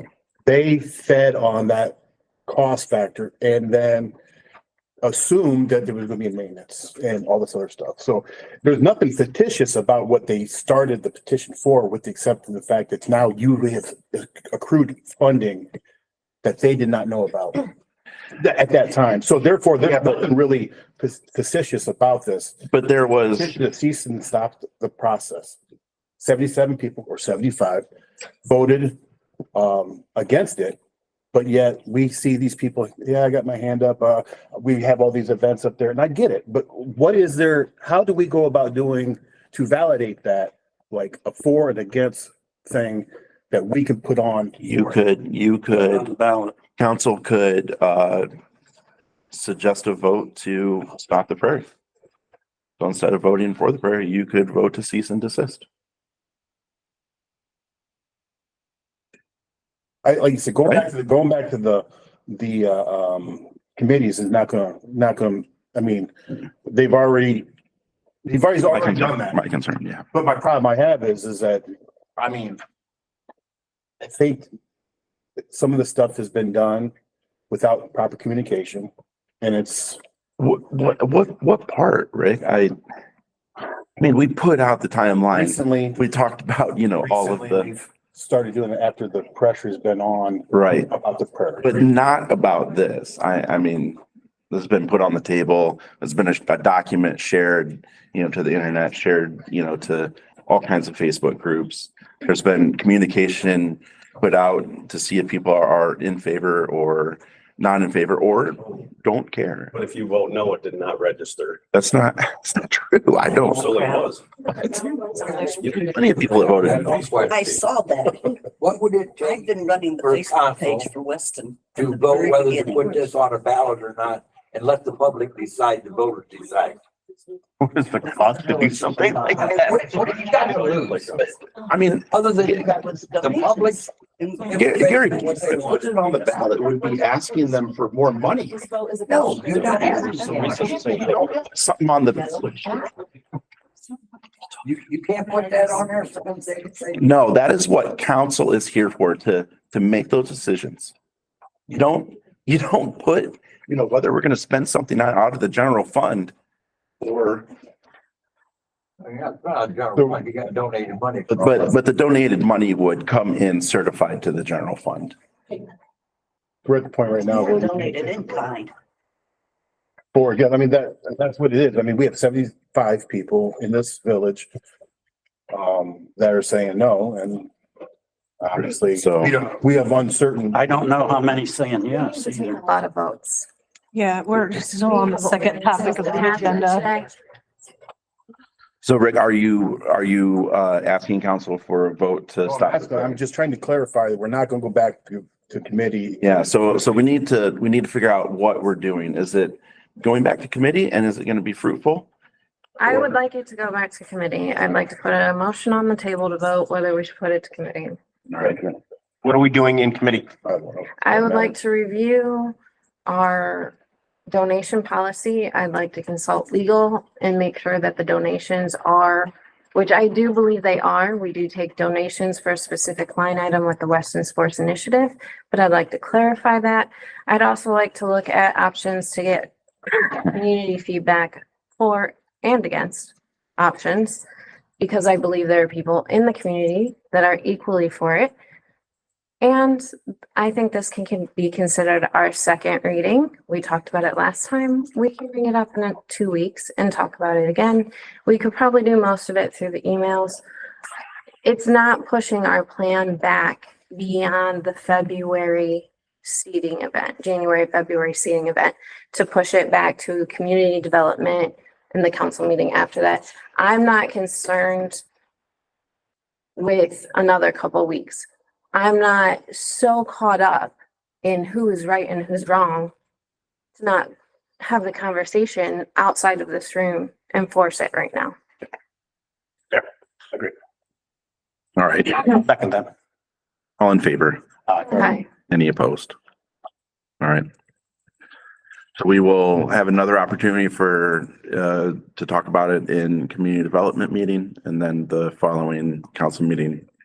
Hopefully it can go to the floor. But wait, hold on. There is no community development meeting between now and the next council meeting. I think you're suggesting the council meeting after that, right? I'm fine with The second September meeting. Gotcha. All right. We have, our final reading to amend appropriations for, an ordinance making supplemental appropriations for the fiscal year ending December 31st, 2024. This is ordinance 2024-16. Do you have any questions about this? Again, this was changing line item for clerk. Where are we at? Do we have a motion to approve the ordinance in a second? 2016, that's what I was at. All in favor? Aye. Any opposed? There's also a resolution 16.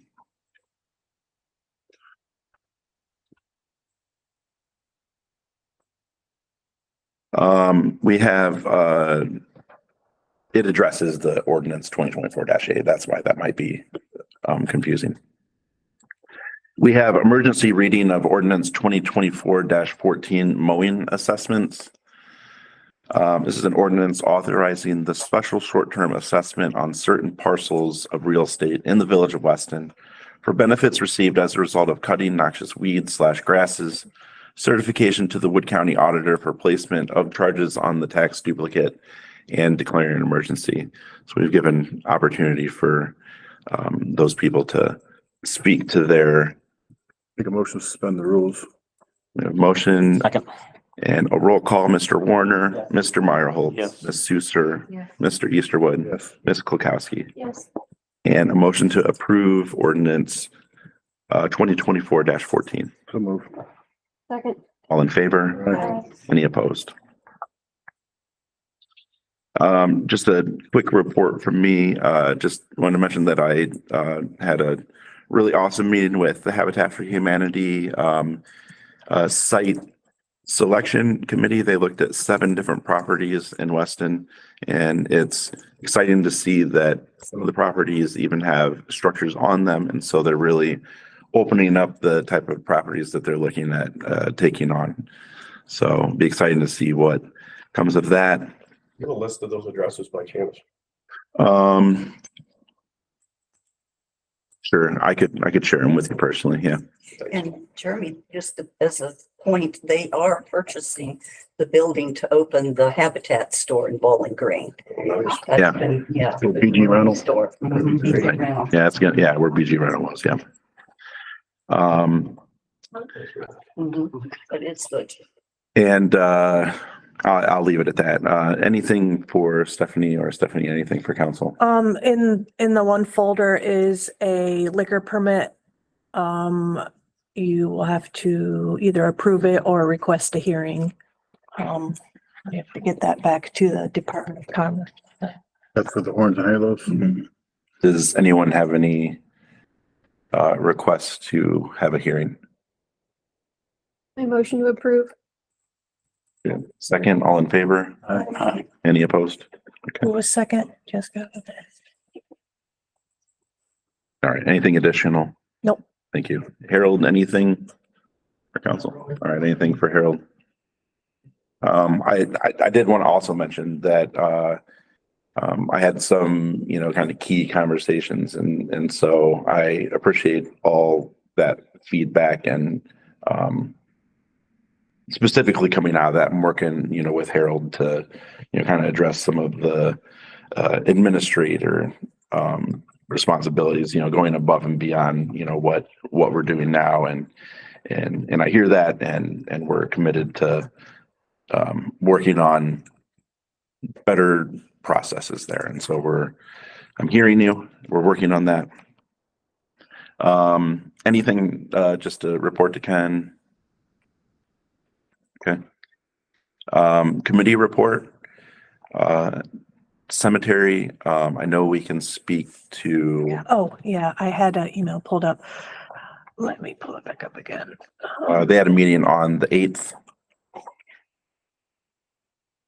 Okay, Jody, said that the board voted to increase the hours by 200, bringing the total to 1,000. That's for the pool of hours for the maintenance workers.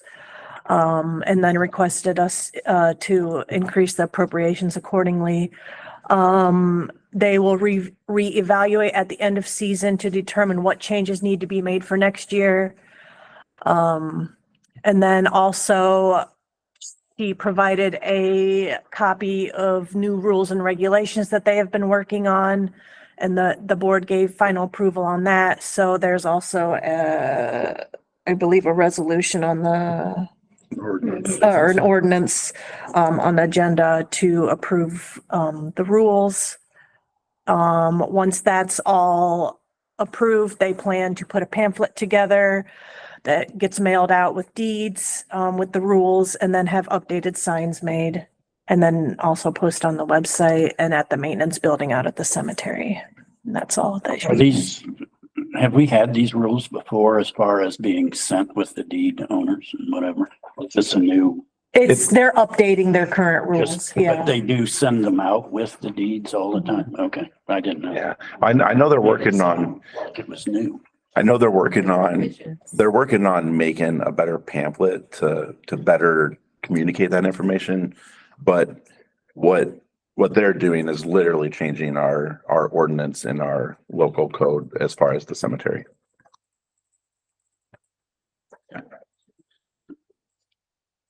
Okay, we had administrative process, meet the 12th. We've kind of already gone over it. In attendance was Gary, Christie was here virtually, Stu Clinton, myself, Jeremy, Stephanie, and Dean. And also Brittany was here as well. She's not on my list. Besides and stuff with the grant writer, we also discussed, Gary was in attendance to talk about the current mower, provided a list of problems. He would also like for us to request, maybe consider a lease program. We had decided to have Harold get a quote on current repairs and compare that to what a new mower would be versus a lease program. It's referring to the mower that he already had fixed, the deck. Yeah, whatever one Gary uses. Yeah. So you went to, he was supposed to get an estimate to go back and forth to figure out the process, but he already repaired the deck. I guess that's what I'm getting at. He repaired the deck, but they didn't do all the other repairs, right? Or did they do all the other? Trying to figure it out. Well, we had to get the mower up and running. I'm not saying that. I'm just saying what he reported. It has been a week since I reported it, so I don't know what has been done since then. There's a thing in there. Yeah, it's big. When I spoke to them about that, in the meantime, I was mowing and the mower broke. The deck went shot and it had to be replaced. Yeah. And so, I mean, that's certainly still a conversation that we can look at and whether it's worth replacing, but yeah, I mean, we need that mower. Does that not go to Public Works as far as? I mean, the repair of a broken computer that we use every day. I mean, I thought that Public Works is also part of the assets. I guess we considered this like an emergency. I mean, having no mower, is. Yes, I got a mower from the township. They loaned me there so that I could. How do you mean the approval of the new?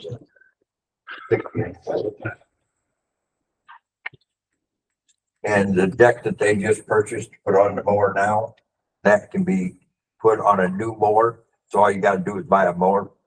Don't have to buy a deck. I was just asking a question. I don't need the detail. Yeah, I mean, Rick, what was on the table is like looking at that mower and deciding if it's worth keeping around for much longer or looking into a lease. And what we had communicated with Gary was that, of course, we'll talk with Harold about it. We will, look at those type of purchases as, like when we look at the future budget, that still applies to your committee. But the administrator very much does have the ability to fix equipment. And so that is what happened in the meantime. So. Sorry for interruption. Anything else? The only actual item is later in the agenda, which is the cemetery mowing hours, which Stephanie already reported on. All right, Parks and Rec met on the 14th. They accepted the resignation of one of the board members. They had the Final Wild program August 17th. I was learning about Cosmic Wonders. It was at 11 a.m. at Schoolhouse Park. They had the block party on Saturday, August 17th. They tested the bounce house. And they talked about, how to limit the time so that everyone could use that. And then they approved an additional $50 for the block party to cover some food. And then Fall Fest, they have scheduled for October 19th from 4 to 7. This was worked in collaboration with Cemetery so that we could have the lantern tour the same day later that night. So there could be a little bit of collaboration there. They briefly discussed some ideas, including the chili cook-off, the jack-o'-lantern lineup, cider, hay rides, pumpkin tumble, the corn bin. There's more to be finalized on that at the next meeting. Samantha also presented hiring a professional face painter that was at Bowling Green's Firefly Nights. And Halloween and trick or treat, the date has been set for October 26th. The Monster Mash, the little costume thing beforehand, will be at 5:30, and then trick or treat will be from 6 to 8.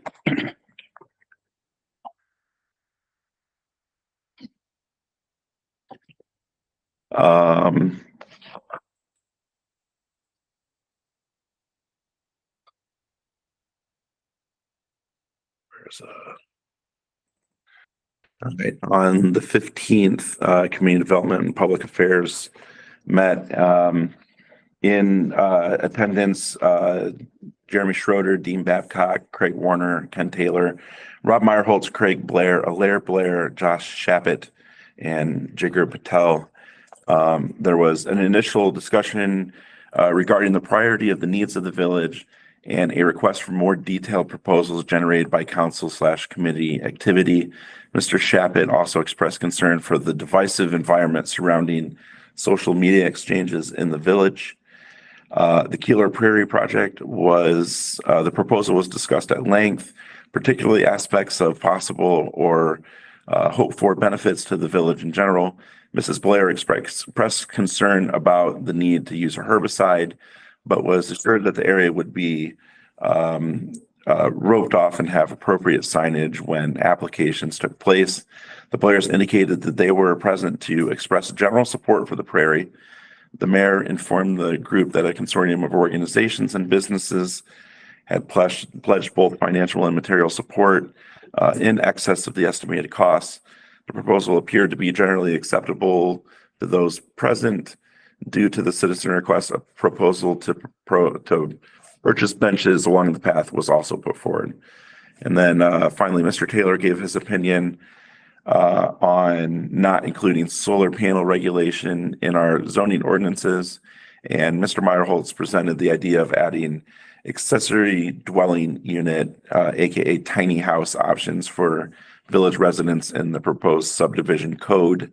An informative and lengthy discussion ensued, covering current county/township regulations of structure size, lot configurations, and benefits to create more affordable rooftops in the village.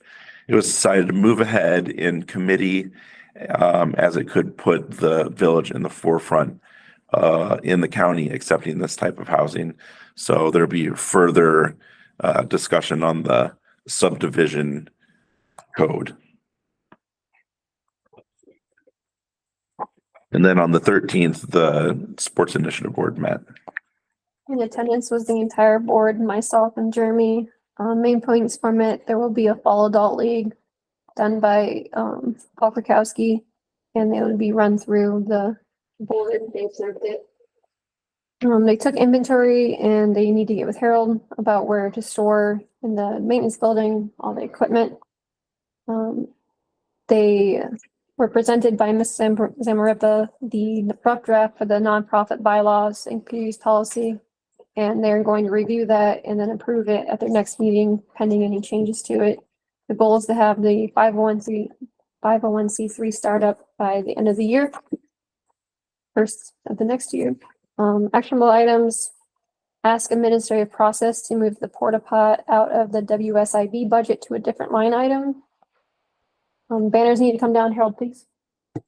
And the next meeting is October 16th at 5:30. Okay, and we can take that porta pot discussion to administrative process. Or there for the ball program, right? Maybe And it goes at the end of, lands and buildings. but it's only there for the ball program. Yeah, I mean, I think there's an argument that can be made that we have porta pots in our parks. Now, when we have ball, we do Sure. bring an extra one out there, Yeah. you know, to make it accessible. But I think there's a conversation that can be had around that to make their budget make sense for them to support things like the adult league. I mean, that's what it comes down to. And so can we talk about that in your committee? Is that fine? My committee? Yeah. Do you want it in public works or do you want it in Yeah. administrative process? We thought because it was moving a line item, administrative process. It don't matter. I mean, it does. It's lands and buildings. I'd be okay with either. I'm just saying it goes away when the ball program goes away and it's just for 3 months. I don't How understand. many porta potties are? We pay for the rest of them. There's one out there now. They took away the other one. But there were two. So is And I it think- fair for them to pay for one and us to pay for the other? That was my ask.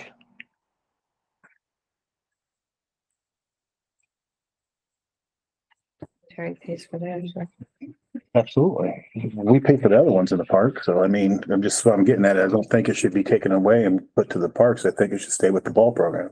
My opinion. Yeah, I mean, we're still certainly that one. Both of them currently come out of the ball program or just Yeah. one? Both of them do? Right. Yeah, they do. Both do. Do you want to take that to your committee or do you want the other committee? Yeah, we take to my committee, but like I said, that's my. It's moving a line item, so I think it goes to administrative policy. That was my thought too. All right, administrative policy. Public Works is next and then administrative process, I guess, could go off whatever. It don't I matter. don't know. Let it go. I mean, Oh, Rick, okay. Upcoming meetings, we have safety, the 26th at 6, Public Works, the 27th at 6, Cemetery, the 5th at 6. And next council meeting is also a Tuesday, due to Labor Day. We have some new business. We have, ordinance 2024 S13. No, that's not the number. That's just, Okay. doesn't have a number yet because it's not passed. yet. Gotcha. So this is an ordinance enacting and adopting supplement to the code of ordinance of the Village of Weston. So this is us sending the ordinance changes that we've made to the code. the code authority. They've reviewed those and put them together. And so this is the next step to publish them in the American Legal Publishing. Any other questions? So this will be the first reading. And then we have the ordinance for cemetery rules. This is an ordinance repealing ordinance 28-05 and establishing cemetery rules, regulations, and restrictions. And I think Rob had brought up, what these entail. And so this is like literally an ordinance in our code under section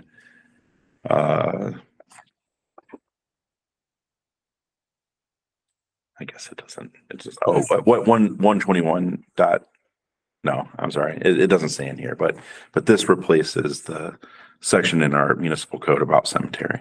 I thought, and to clarify, I thought they were still working on the rules. What they presented, that paper that I read about in the email, the board approved it at their last meeting. Right. They've been working on it for a while. Oh, I thought you said they were They, still yeah, working. they've did final revisions 2 Yeah. meetings ago, Right. and then this was the approval of the finals. And so of course, this is first reading, so, you know, if we have any input to I take just- back to them, there's time for that, so. So that's that. We have a resolution submitting votes to fill a vacant board seat in the Northwestern Water and Sewer District. And, do we have to say it's for Bill or, There's only one nominee and Okay. it's Mark.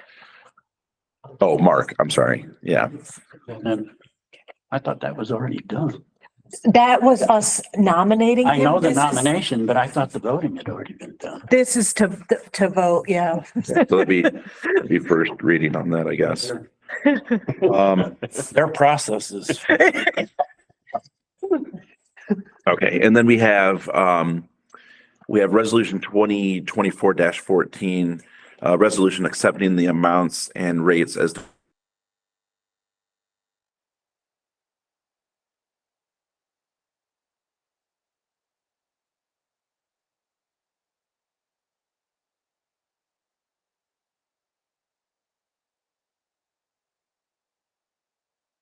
Oh, thank God. I think it's gonna, yeah. Whew, Hey, everybody, we're back. that was a close one. All right. Explain what you did. Yeah, we haven't done Accidentally anything. hit the wrong button. All right. So we were at emergency reading of resolution 2024-14. This is accepting the amounts and rates as determined by the Budget Commission and authorizing the necessary tax levies and certifying them to the county auditor. And this is for cemetery fund in general, right? Or cemetery, Cemetery and General Fund. yeah. Cemetery and general fund. This is just their official certification of the rates that we receive for revenue. The county's certification. We have a motion to suspend the rules. So moved. Second. All right, Ms. Klukowski. Mr. Easterwood, Ms. Suser, Mr. Byerholtz, Mr. Warner. Yes. Motion to approve resolution 2024-14. Motion. Second. All in favor? Aye. Any opposed? Right, then we have emergency reading of ordinance 2024-17. So this is an ordinance making supplemental appropriations for the fiscal year ending December 31st, 2024. And this is appropriating those line items for the cemetery to have those additional man hours. Do we have a motion to suspend the rules? Second.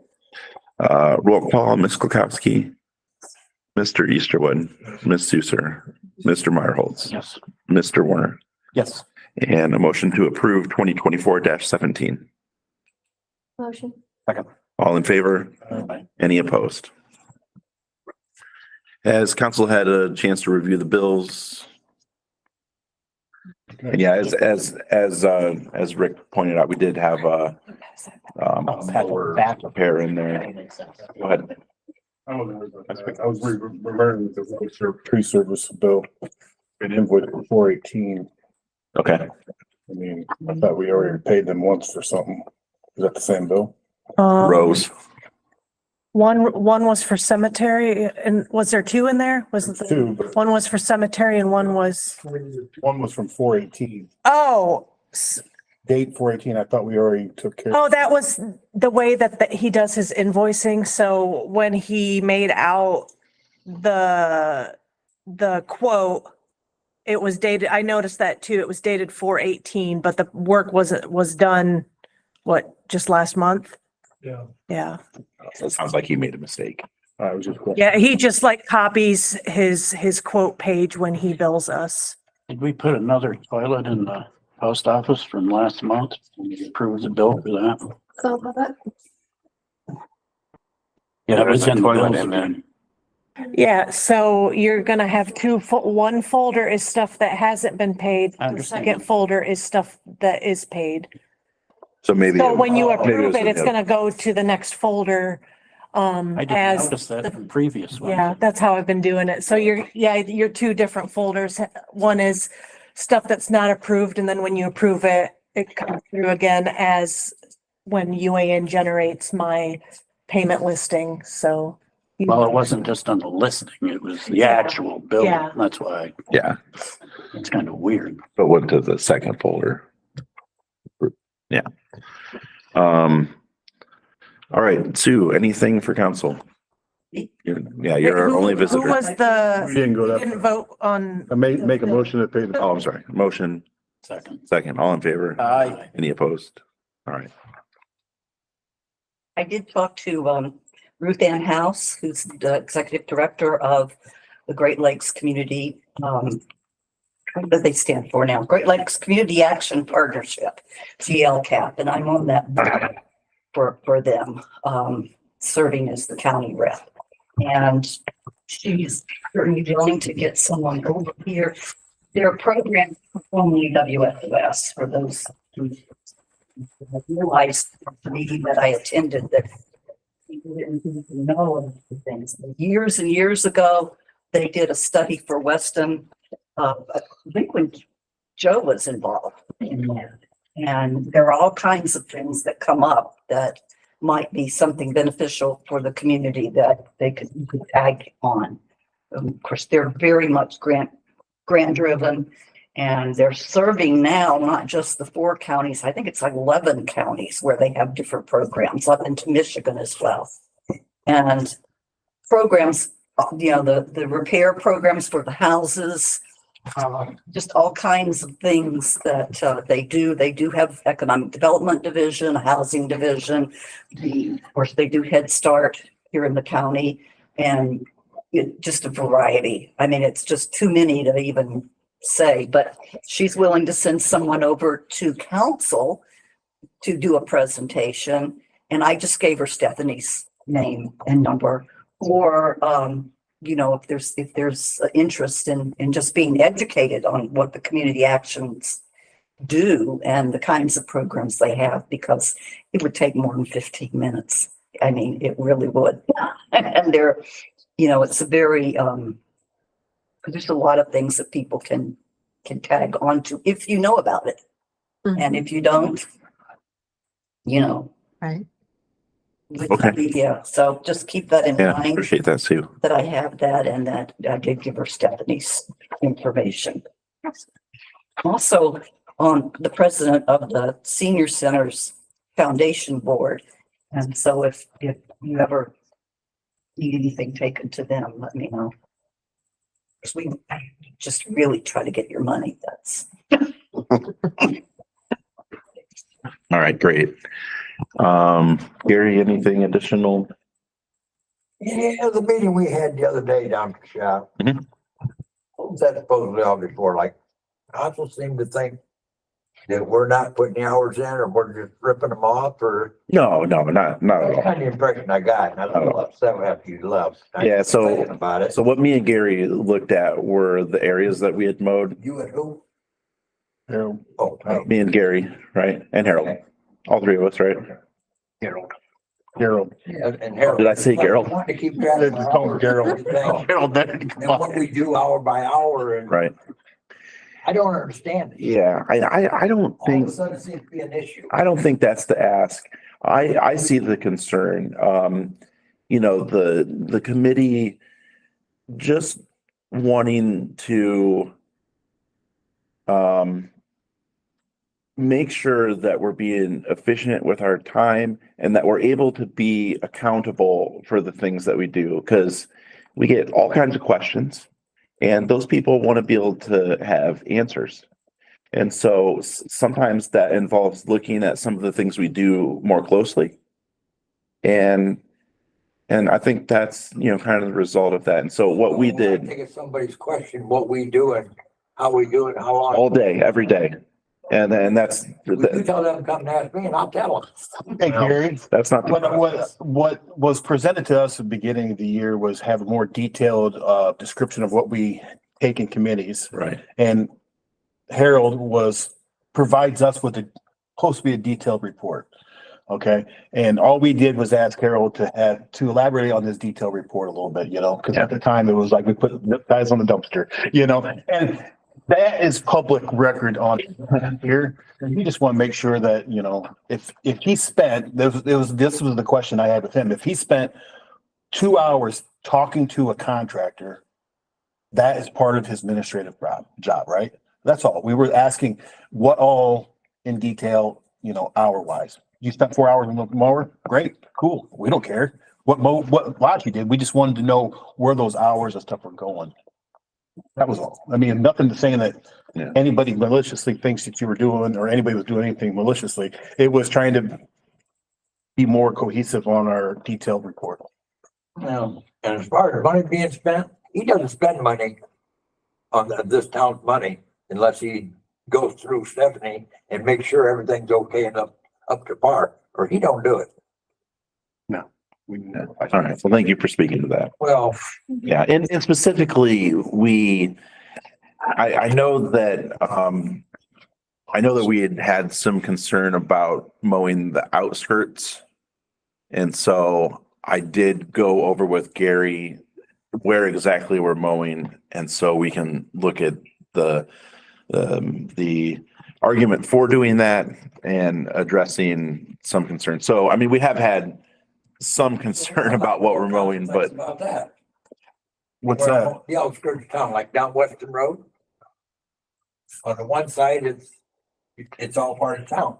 I almost, Gary, And I think it makes town look better. Absolutely. But But I was told that the farmer's field there, that farmer should be maintaining that, not us. Absolutely. yeah, There's processes about doing things, and that's all we were trying to make sure that these people who own this property are basically notifying or being notified that, hey, flag, you got a responsibility of your property. Now, that's all we're trying to do. If you're trying to Hey, beautify it. If you go out here on Sandridge Road, Mhm. past the church, Mhm. on the one side of the road, we mow that actually belongs to the county. Township. Or the township. Well, township. Yeah. Or county, whoever, but it's not the town. Right. But you can ask Stephanie, somebody come to her and wanted to know why we quit mowing that a few years ago. well, and Gary, I think And I that's, went out and started mowing it again. I think that's why, us, getting that data and putting it down on paper and, if that's the argument to be made that, hey, if we take care of this, it makes the town look better, period. Oh, absolutely. They're a different type of person. They're a farmer versus a homeowner. I think those are all arguments that can be made. And you can certainly ask council what they think about it without that information. But I think as a result of some of that information that we collected, we can give council more details to make that call, I guess. But I mean, that is a great point. We do have mowing ordinances that do say that you need to take care of the property. And so, who knows what could come out of that. So. You mow for the township, Gary? Beg pardon? Do you mow for the township? Do I? Yeah. Yes. Yeah. You should just Only some of it. I mean, start billing that part to the township. Yeah. A couple minutes. That's every flight. That part out there on West Road, that? No. No, on Or not Sand on, Ridge. Sand Ridge. No, they don't. pay for All right. one of those. Yeah, I was just joking with you. I just did it because somebody said something, to Stephanie, I think probably 3 years ago. Yeah, I think it was before Harold. Yeah, I don't remember if it's when Eric was here or. I think it was. And we quit mowing it and they said, well, why aren't you guys mowing it anymore? It looks so good. So they said, go back to mowing it. I said, Yeah. okay. Well, and And we've done it ever since. Huh? Sometimes you just do that. Yeah, and- Well, we've done it ever since. and I do think that, that's okay in some circumstances, but certainly I think there is an argument to be made that we are growing, we are taking care of more things than we used to. We have people in different positions and we're talking about bringing in people for additional labor. And so all of that just kind of requires us to be a little bit tighter with what we're doing, when we're doing it, why we're doing it. More than what we used to. Since I've been on the job, I've always mowed those spots. And how, And that's been 6, 7 years now. right. Okay, I've always maintained them. yeah, and that's fair. Anything else? I don't think so. All right. Let's talk further. I love talking with you. Sure you do. Always a one-way conversation. Um, I don't know what that means. It's the last word in. Oh. We did have on here executive session. You got your virtual Oh, I'm sorry. visitors. Erica, anything for council? Mr. Patel, anything for council?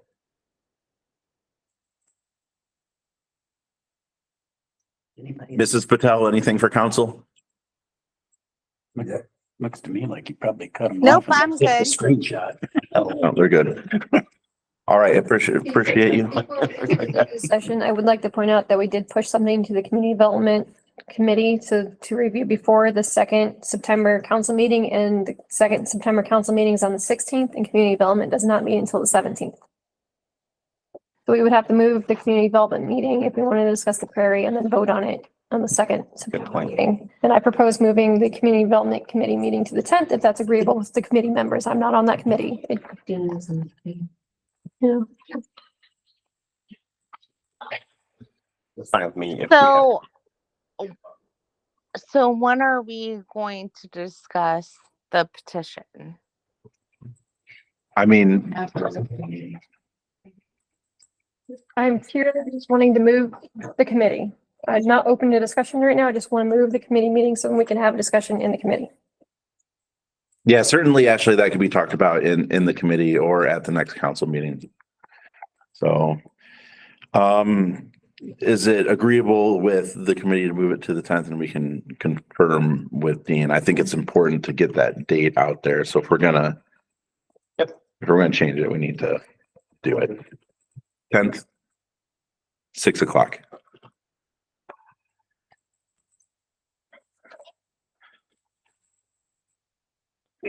All right, so is there a motion to move to executive session? Thanks, Gary. Second. Roll call, Ms. Klakowski, Mr. Easterwood, Yes. Ms. Suster, thank you, Sue. Mr. Meyerholtz, Mr. Warner. Yes. With that, we'll move into executive session.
Yeah, Mike.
We exited executive session 9:07. We discussed some complaints directed towards council and how that relates to security. There was no formal action required. So with that, we adjourn.